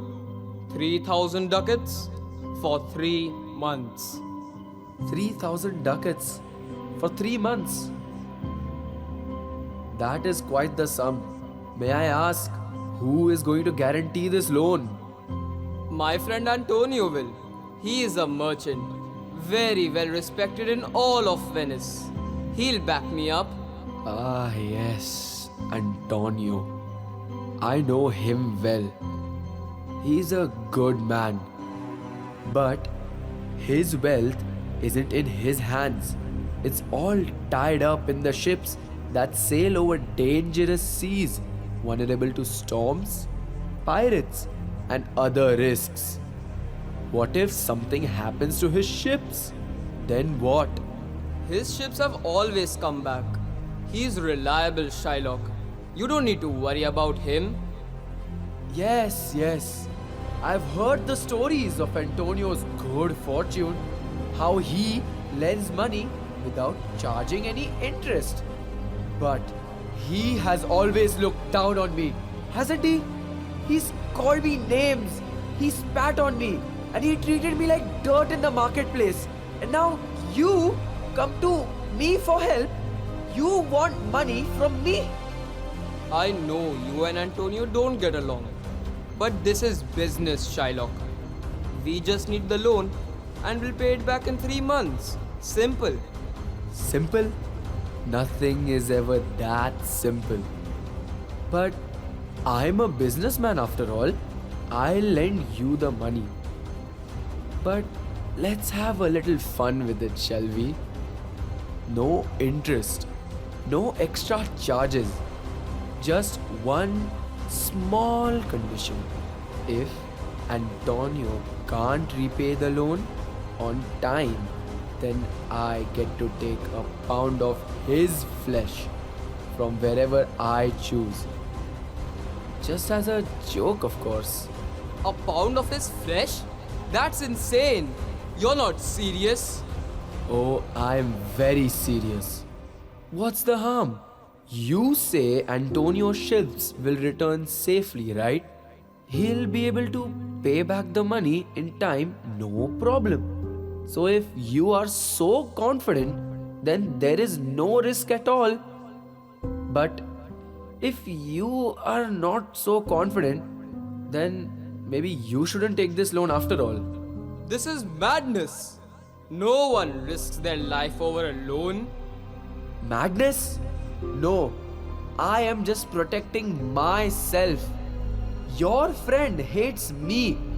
He has ruined my business. He mocked me for years. And now he is desperate enough to come to me for money. Why shouldn't I have a little insurance? I won't agree to this. I'll find money some other way. Go ahead and try. But remember, Antonio is the one backing you up. This will hurt him more than it hurts you. I'll sign the deal. Antonio, no! You can't! It's fine, Bassanio. My ships will come in well before the deadline. I am not afraid of his ridiculous wager. Antonio. Always so brave, always so sure of yourself. If you are so certain, then let's write up the contract. 3,000 ducats for 3 months. And if you fail to repay, I'll take a pound of your flesh from wherever I choose. Let's do it. I am not afraid of you, Shylock. My word is good, and I will stand by it. Excellent. I'll have the papers drawn up immediately. It's all just business after all. No hard feelings, Antonio. Antonio, please don't do this. The deal is done. This is for you, Bassanio. I trust in my fortune. Let's get this over with.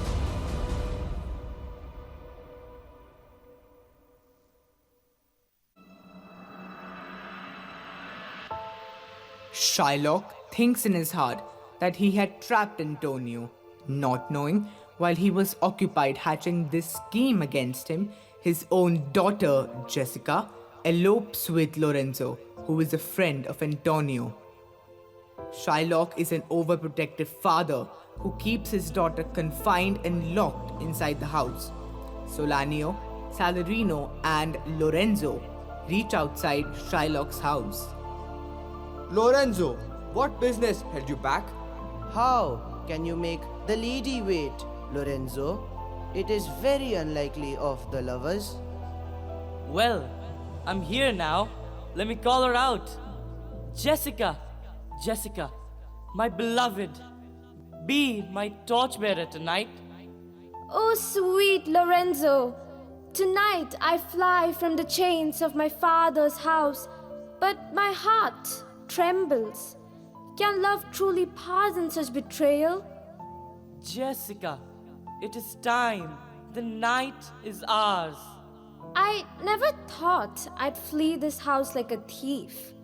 Yet, here I am, stealing away not only with gold, but with my heart in your hands. No thief you are, my love.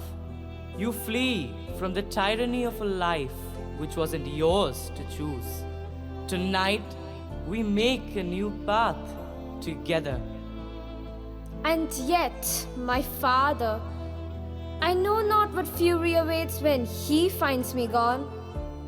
Fear not, Jessica. His wealth will be little compared to the riches of a free life. The gondola awaits. We must go swiftly.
Back in Belmont, Portia is deeply anxious and sad.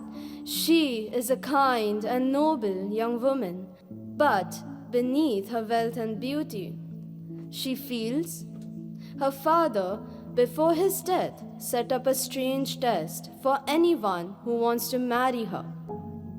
Portia respects her father's wishes, but she is also burdened by the lack of control over her own fate. She worries about the kinds of men who will come to try their luck and fears being bound to someone she doesn't love. I swear, Nerissa, I'm so tired of this world.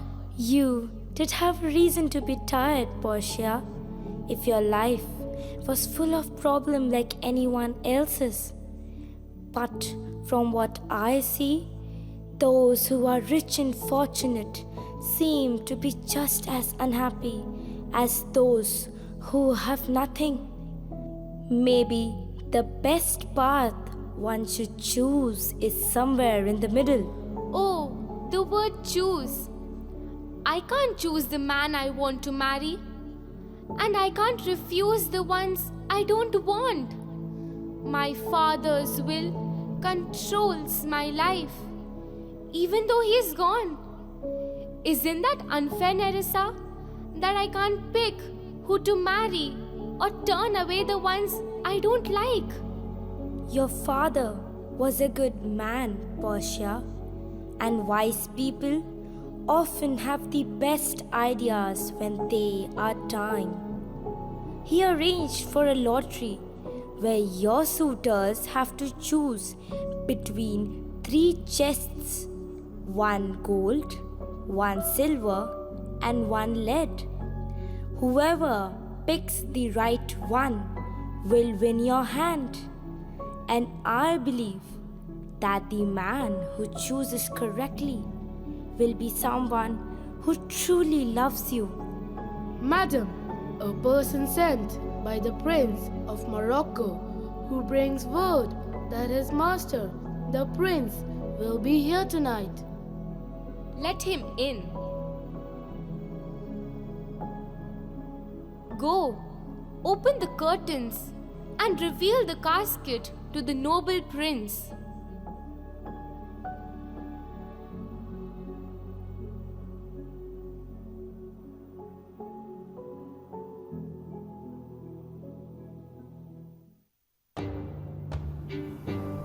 Prince of Morocco is a bold, proud, and noble suitor who comes from a distant land. His first concern is about how his dark complexion might affect Portia's judgment of him. He acknowledges that some might see his skin color as a disadvantage, but he assures her that he is just as brave and capable as any man. Morocco is confident in his strength, courage, and worth, and he proudly boasts about his past victories in battle. My lady, don't dislike me because of skin color. I'm telling you, this aspect of my appearance have frightened brave men. I stand before you to test my luck. May the gods help me make my choice. Let's see. Before you proceed, pay attention to what I say. Any man who wants to marry me has to agree to these 3 conditions. First, he has to choose from one of these 3 chests: the gold, silver, or lead. Second, if he chooses the wrong one, he can never ask anyone else to marry him. And third, he can never tell anyone which chest he picked. If he accepts all of this, he may take a chance. But if he is not willing to, he has to leave. I'm ready to take the risk. I know that if I choose wrong, I'll never be able to marry anyone else.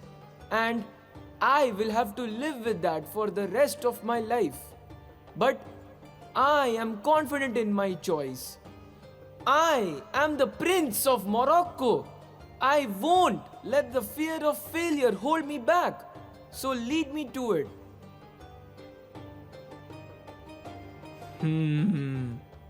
Oh.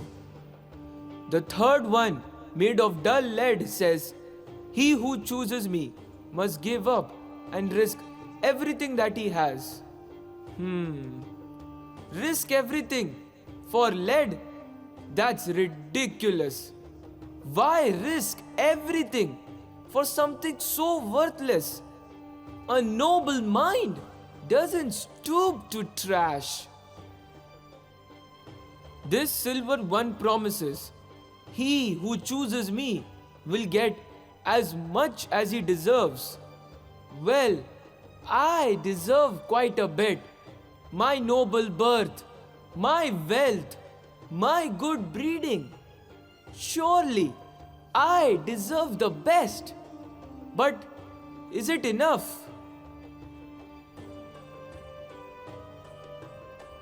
The gold one says, "He who chooses me will get what many men desire." This must be the lady. Everyone desires her. Suitors from all over cross the seas just to see her beauty. One of these holds her picture, an angel within a golden bed. Yes, this is the one. Give me the key. I choose the gold casket and hope this choice brings me joy. There, Prince. If my portrait is inside, then I'm yours. Oh no! What the hell? A skull and a scroll in its eye socket. All that glitters is not gold. You've heard that before. Many have sacrificed everything just for a look at my outside. But golden tombs often hold only death. If you had wisdom as well as boldness, you wouldn't have chosen this. Farewell. Your efforts were all in vain. Portia, goodbye. My heart is too sad to take long in leaving. This is how losers depart.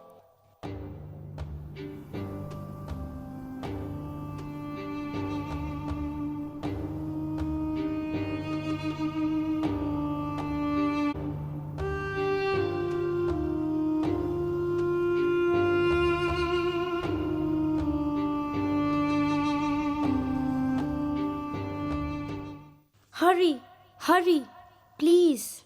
The Prince of Aragon has come to make his selection.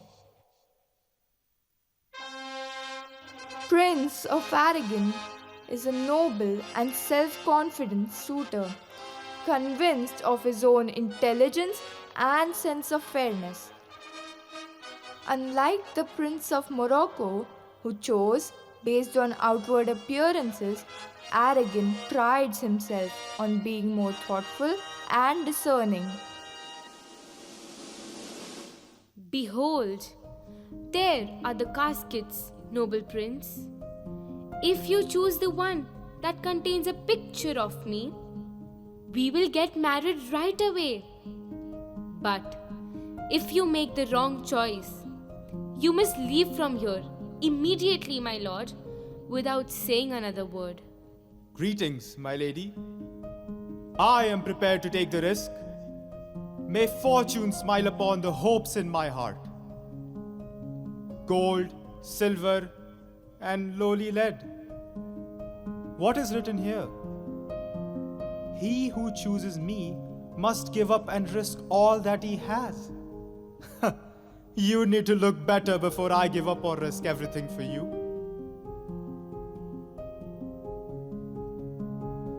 What does the golden chest say? Let me see. He who chooses me will get what many men desire. What many men desire? Many may refer to the majority of fools who choose things based on appearance, trusting their eyes alone. But you can't see through to what's on the inside. I will not choose that which many men desire, because I will not join in with these common barbarous multitudes. Well then, on to the silver casket. Let's see again what your inscription says. He who chooses me will get as much as he deserves.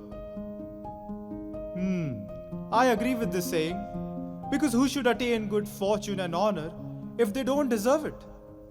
No one should pretend to have more dignity than they really deserve. But anyways, it's time for me to make my choice. He who chooses me will get as much as he deserves. I know what I deserve. Give me the key for this one, and I will unlock my fortune here right away.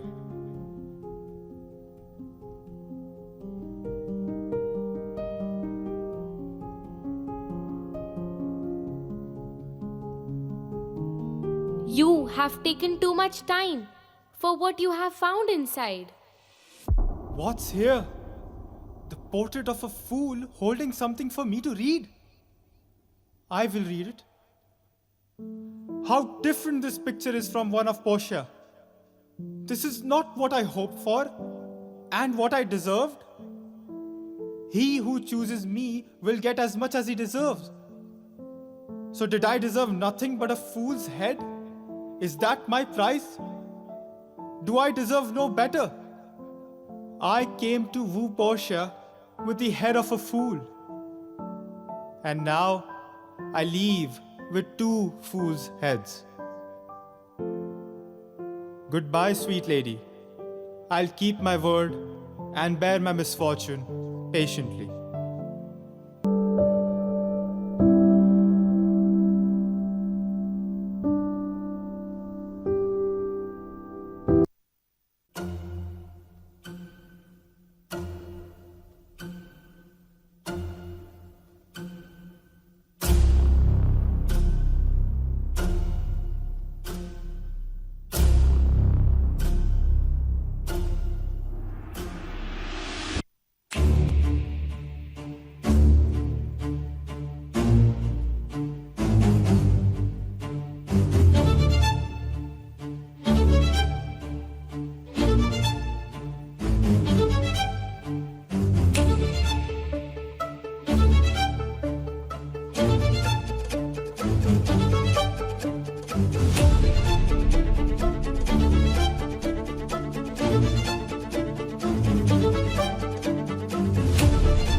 Back in Venice, Tubal, a rich friend of Shylock, informs him about Antonio's shipwrecks and loss of ventures.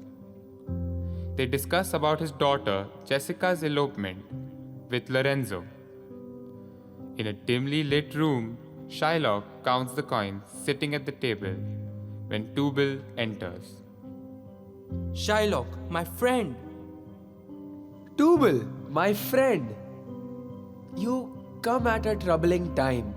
After lending money to Antonio, my purse is only growing lighter. Shylock, I have heard about the misfortunes of Antonio.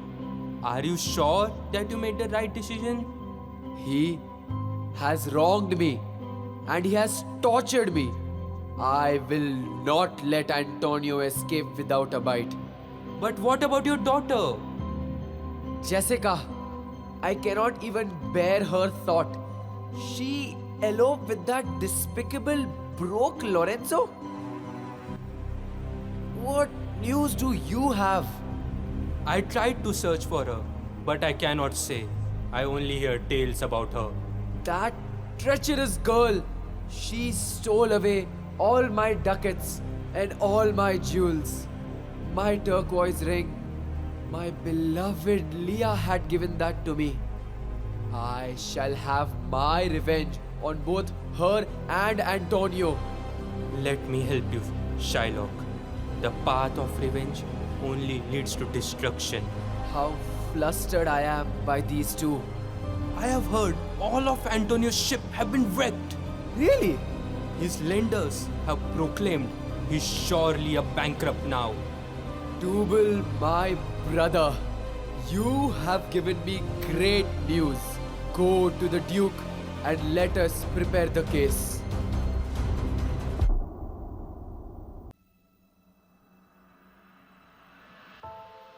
The Prince of Aragon leaves. Bassanio makes his entrance with a hopeful and determined air. He is a young man of charm and sincerity, driven by his deep affection for Portia.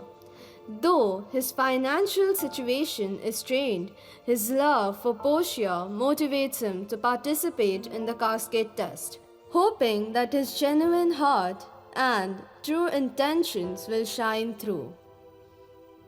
Where is my lady? I am here. What do you want? Madam, a young Venetian has come to your gate. He brings kind greetings and, in addition to niceties and courteous manners, valuable gifts. I haven't yet seen any ambassador of love as likely to succeed as this one. Enough, please. I'm worried that next you will tell me that he's your cousin, since you've praised him so much. Come on, Nerissa. I want to see this messenger of Cupid who comes with such good manners. Gods of love, please, please let it be Bassanio. Greetings, my lady. I, Bassanio, stand before you to try my fortune. Wait, Bassanio. Your rush should not lead you to regret. I understand, Portia, but time is fleeing. My heart is set. The caskets call to me. I yearn to find my treasure. But still, Bassanio, think and make a wise choice. I will be wise, Portia, but I cannot delay anymore. My lord Bassanio, then proceed and make your choice.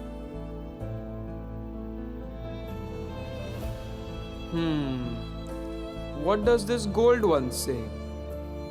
He who chooses me shall get what many men desire.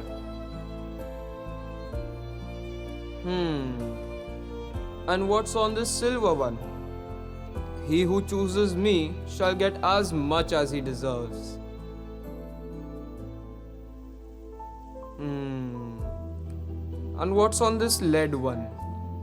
He who chooses me shall lose everything and risk all that he has?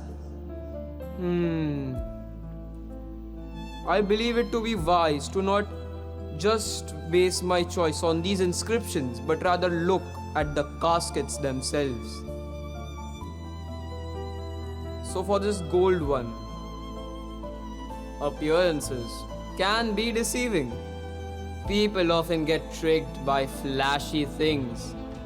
So gold, even though it is so valuable, I'm not interested in you. And silver, it's just a common form of money. It's not for me either. But this lead, even though you seem to offer more risk than reward, there is something about your simplicity that draws me in. I choose you. Bring me the keys, and I hope this choice will make me happy. Here I find the portrait of the lady. I need to keep my excitement in check and calm down. I'm too overwhelmed with joy. My Lord Bassanio, everything that belongs to me, including myself, is now yours. I'm giving you everything with this ring. Please never lose it or give it away.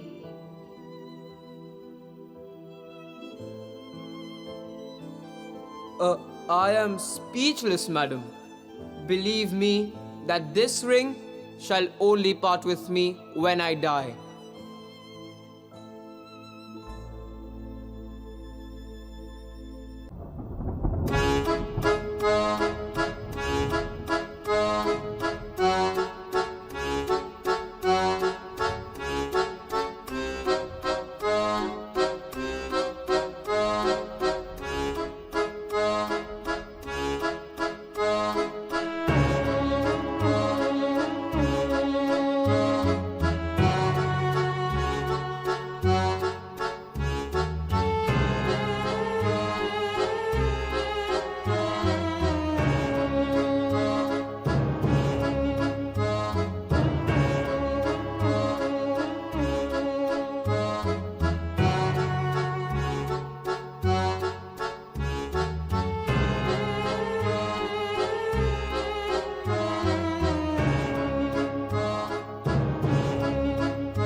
she's so irresistible. But all the damage she's caused is unfixable. Every 20 seconds you repeat her name. But when it comes to me, you don't care. If I'm alive or dead, protection, I don't wanna be the exception.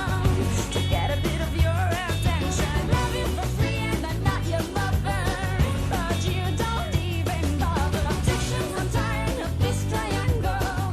Got dizzy dancing tango. I'm falling apart in your hands again. No way, I've got to get away.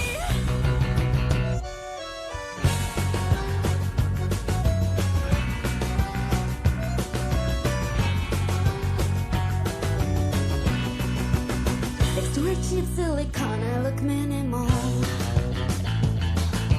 That's why in front of your eyes I'm invisible.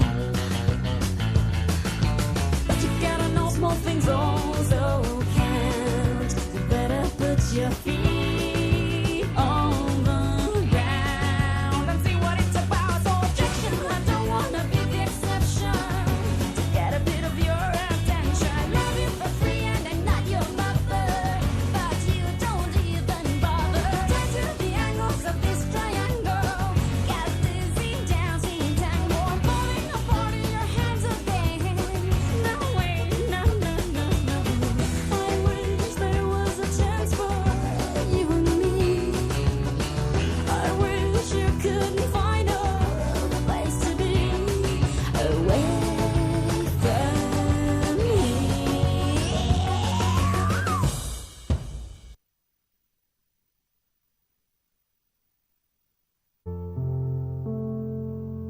Salarino enters with a grave expression, holding a letter that carries troubling news. With a sense of urgency and concern, he approaches the others, ready to deliver the distressing message from Antonio. His arrival brings a sudden shift in the mood, as the contents of the letter reveal that Antonio has been arrested, casting a shadow over the gathering and setting the stage for the unfolding drama. My lord, I bring to you a letter from Sir Antonio. Before I open this letter, please do tell me how my good friend is. He's not sick, but he's also not doing well.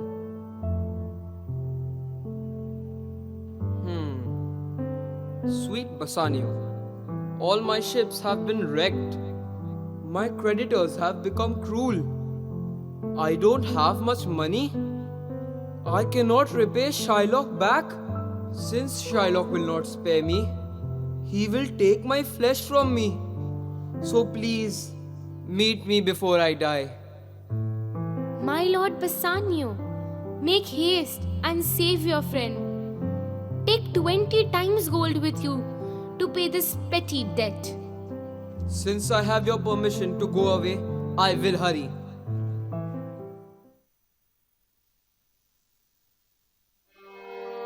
While Bassanio and Graciano and others head towards Venice to meet Antonio, Portia devises a plan to disguise herself as a lawyer and Nerissa as a clerk for fighting Antonio's case in the court of Venice.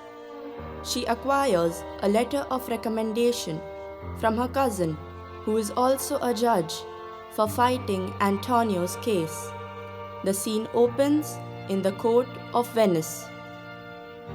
Well, is Antonio here? I am here and ready, as you please. I am sorry for you. You have come here to face an enemy as stubborn as a rock, an inhuman wretch, incapable of pity, completely empty of a single drop of mercy. I have heard that you have tried your hardest to change his rigid mind. But he remains stubborn, and there is nothing I can do to legally escape him.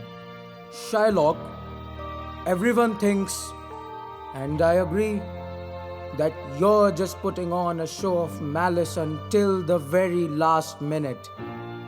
At the end, you will at last show some mercy and remorse. Your Grace, I have told you what my intention. I have sworn to take what is owed to me by our legal contract. If you deny me this rightful penalty, it will reflect poorly upon your city and its freedom. Here's 6,000 ducats instead of 3,000 ducats for you. I wouldn't take your offer even if it was 6 times 6,000 ducats. I would still take what is legally owed to me. How can you hope for mercy if you do not show it yourself? Why should I worry about mercy when I've done nothing wrong? I have come to take what is rightfully mine. Shylock, why can't you show mercy? Just take the money and turn away from this terrible demand and spare Antonio. What kind of man insists on a pound of flesh? Why are you so determined to shed blood? This isn't justice. This is cruelty, pure and simple. Can't you find it in your heart to forgive Antonio? Just this once? Turn away from this terrible forfeiture before you regret it. You're acting like a monster, not a man. Young man, you're wasting your breath. You're all talk, Graciano. Your words are like a noisy bell, loud but meaningless. You can bark and shout all you want, but it won't change a thing. I'm standing by the law, not your empty insults, you. I have the power to dismiss this court unless Bellerio, a learned doctor of law, comes here today. He will come and decide about this case. My lord, there's a messenger standing just outside with letters from Bellerio. He's just arrived from Padua. Bring me the letter and call the messenger in. Cheer up, Antonio. Keep your courage, man. I will give all my flesh, blood, and bones before I let him take one drop of blood from you on my account.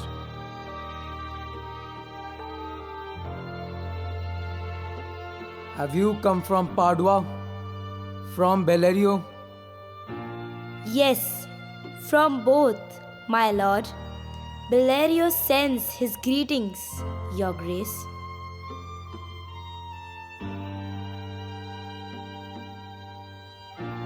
With all my heart, I'll let him in. 3 or 4 of you go and courteously bring him here. In the meantime, the court will hear Bellerio's letter.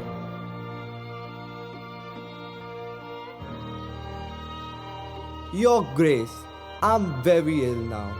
But recently, a young lawyer from Rome named Balthazar visited me. We discussed the case between Shylock and Antonio. Balthazar is carrying my opinion on the matter, which he helped me refine with his remarkable intelligence. Don't let his youth fool you. He's incredibly wise. I hope you treat him well and see that he is deserving of my recommendation.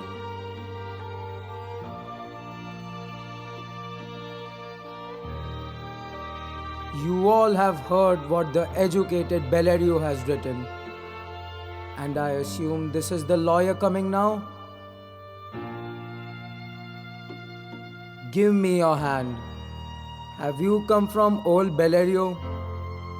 Yes, my lord. The court is now in session. Antonio, can you tell me if you have anything to say before the judgment is passed? Are you prepared to face the consequences of the bond you made with Shylock? I have nothing to say. I am resigned to whatever happens. Do you understand that Shylock is entitled to a pound of your flesh according to the bond? Are you ready to accept the consequences? Yes, I understand the terms of the bond and accept whatever comes. Very well. But remember, your acceptance is not just a matter of the law. It is also about mercy and justice. A Daniel has come, the true judge. Hail the true judge! Hail Daniel! Shylock, you are here to claim a pound of flesh from Antonio as per your bond. The court will now hear your case. Yes, I'm here to claim what is rightfully mine. Shylock, the court rules in your favor to take your pound of flesh. But let me speak on the quality of mercy. Mercy is a beautiful and powerful thing. It is not forced, but a voluntary act of kindness. It is gentle and comes from the heart, not from a position of power. Just as rain falls softly from the sky, mercy should be given gently. 'Tis a gift that blesses both the giver and the receiver. It is like a divine quality that makes kings more powerful and noble. It is a virtue that all should aspire to.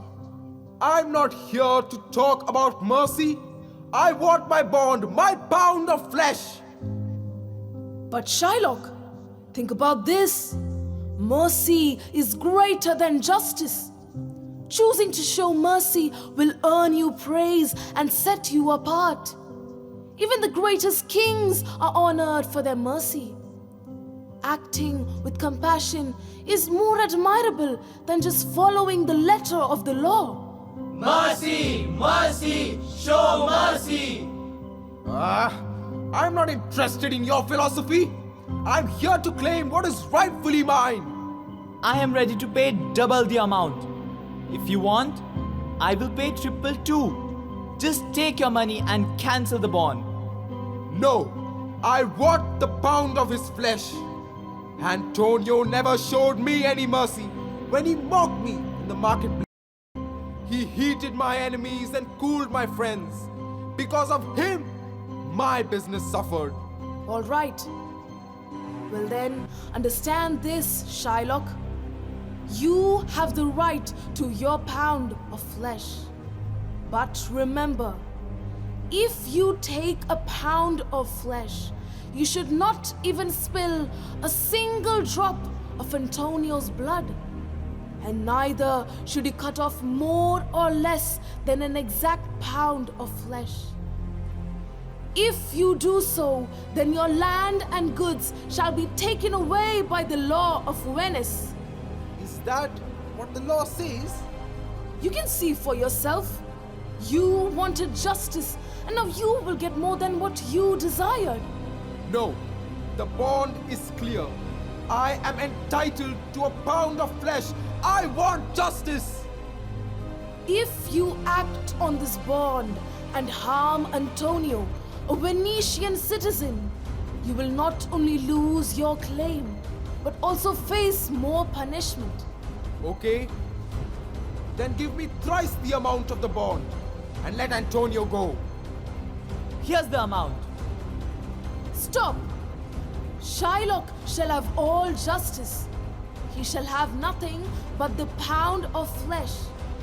Therefore, prepare to cut off the flesh, shed no blood, and it should be exact upon you, not more or less. Shall I not have even my principal amount? Shylock, you only insisted to get justice. Now you will only receive the judgment, not the money. Because you have chosen to pursue this claim to the letter of the bond, and because you have shown no mercy, you must now face the consequences dictated by the law. Therefore, let us now deliver the final judgment. Judgment, judgment, judgment. Shylock, although you have shown no mercy, I will show you mercy. Your life is spared. Mercy triumphs over judgment. Mercy triumphs over judgment. Yet, you will not be allowed to take any property or to harm Antonio. The court rules that you must face the following. First, you must convert half of your wealth to a fine and give it to the state of Venice. The other half will go to Antonio. To the state of Venice. Yes, half to Antonio. Second, the remaining portion of your wealth, which you are allowed to keep, will be given to Antonio. If you do not agree to these terms, you will be punished by law.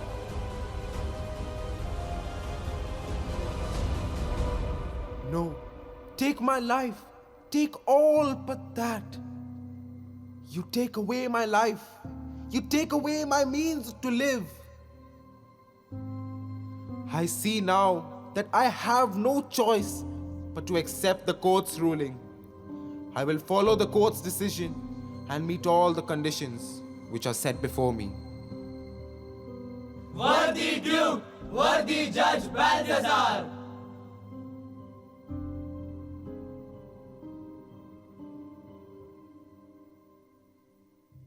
In this way, the conflict is resolved, with Shylock's bond being legally nullified. Portia, disguised as a lawyer, cleverly interprets the bond's terms to save Antonio's life. Shylock is forced to lead a humble and pious life. Antonio receives a share of Shylock's wealth, but he gives it back to Shylock's daughter, Jessica. The couples, Bassanio and Portia, and Graciano and Nerissa, return to Belmont, where they celebrate their happiness. The play ends on a note of reconciliation and forgiveness.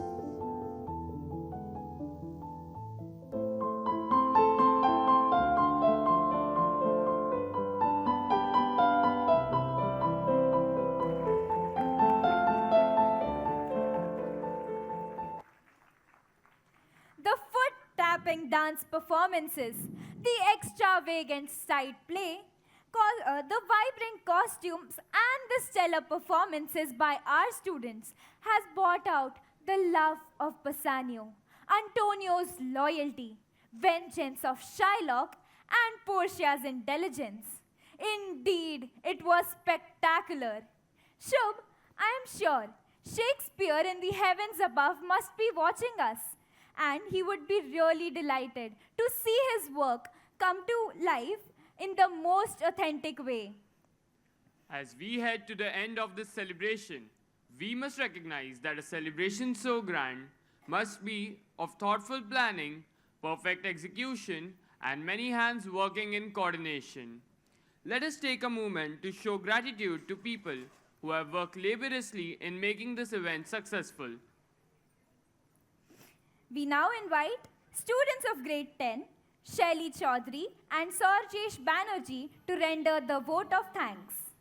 Your Grace, Varghese Coorilos, Bishop of the Mumbai Diocese and the President of MOCCB Trust, esteemed Chief Guest Mr. Thakur Anoop Singh, a wonderful actor and motivational speaker, Reverend Father Abraham Joseph, CEO of MOCCB, Reverend Father Thomas Chaco, Secretary of MOCCB, Mr. Abraham Isho, Deputy CEO of MOCCB, distinguished members of our school managing committee, respected Principal Ma'am, Miss Blessy Matthews, Vice Principal, Reverend Father John Matthew, learned teachers, ever supportive parents, and dear friends. It is our honor and privilege to stand before you to express our gratitude to everyone on this momentous occasion of the resounding success of our 25th Jubilee Year Annual Day. It has been a day filled with joy, talent, and hard work, and none of it would have been possible without the dedication and support of many people. On the onset, we would like to thank Almighty God for His blessings, care, and love.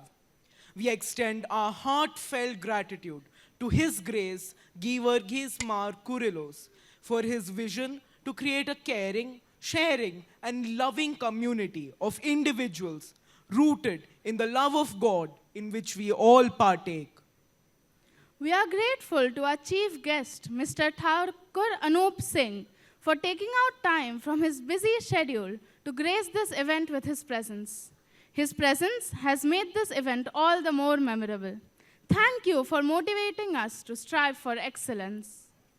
We are also profoundly indebted to the members of our school management for their inspiring and unwavering support. Their commitment towards excellence is the foundation of all that we accomplish as a school.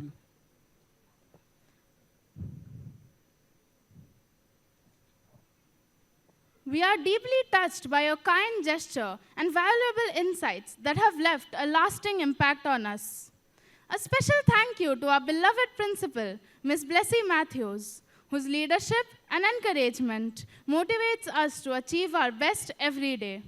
Ma'am, your faith in us inspires us to achieve the unattainable. We appreciate your vision for excellence. We would also like to express our gratitude to our Vice Principal, Reverend Father John Matthew, for his continuous efforts in ensuring that everything runs smoothly and being a constant pillar of strength to all of us. Father, your commitment and constant support have been instrumental in making this event a success. Months ago, the wheels began to turn. It demands forethought and a keen eye for detail. We extend our sincere thanks to the coordinators for their relentless support and encouragement. They took tireless efforts in organizing, planning, and guiding the teachers and students alike. We've been lucky enough to have the support of a team of proactive and devoted teachers who have worked long hours behind the scenes, ensuring that today's performances were a true reflection of our students' talents. We are deeply grateful for their constant endeavor. Dear teachers, your role is invaluable in making sure that everything runs smoothly. Special thanks to the teachers for training the students in drama, dance, song, preparing wonderful props, designing the invitation card, and in helping the students feel confident and prepared. To the entire office team, thank you for your hard work, organization, and efficiency. From coordinating invitations, managing schedules, and handling endless paperwork, your efforts have been instrumental in the success of today's event.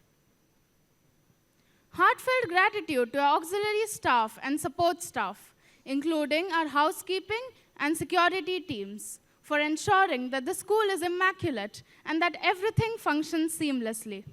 Your tireless efforts and dedication are vital to the success of such events. We thank Ms. Preeti and Mr. Nilesh from Priyadarshini for providing us the costumes. Your creativity, hard work, and attention to detail ensured that every performer was dressed perfectly for their role. The vibrant costumes added life to the performances and really helped bring out the magic on stage. We thank the OM VMM and Recording and Chroma Studio Belapur for all their support in recording and mixing dialogues and music. We would also like to express our appreciation to the management of Vishnudas Bhave Auditorium. We convey our gratitude to Mr. Kiran of Atharva Electric and Lights, along with his whole team of light and sound technicians, for their professional expertise in managing the technical aspects of the event. Your precision in handling the lighting, sound, and stage setup ensured that the performances were nothing short of spectacular. We are sure you will agree, memories are priceless. We would like to thank our photographer, Mr. Amol Shirsagar, for capturing moments that we will always cherish. We would also like to take a moment to extend a heartfelt thank you to the school bus staff of AR Travels for their well-coordinated efforts in managing transportation, from safe and timely pickup to drop-off of our students. Our sincere gratitude goes to all parents, guardians, and well-wishers for your rock-solid support system and encouragement. Your involvement in your children's education and activities means the world to them, and we are grateful for your presence here today. Children cannot achieve excellence without your help. Thank you so much for taking the time to come to this event.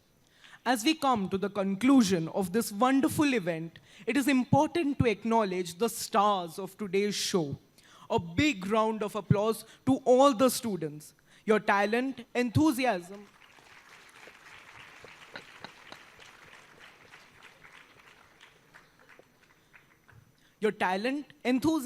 and dedication have been the highlight of this event, and you have made the school proud. We extend our sincere thanks to each and every one of you who played a part in making this day memorable. Thank you, everyone, and have a wonderful afternoon. Huge round of applause for the special way these students have conveyed their vote of thanks. Once again, thank you each and everyone for being a valuable part of this event. All good things come to an end, and so must this annual concert. We will wrap up this beautiful afternoon by singing the national anthem. May we all rise?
This is Asmi Jain, the ISE representative of the school.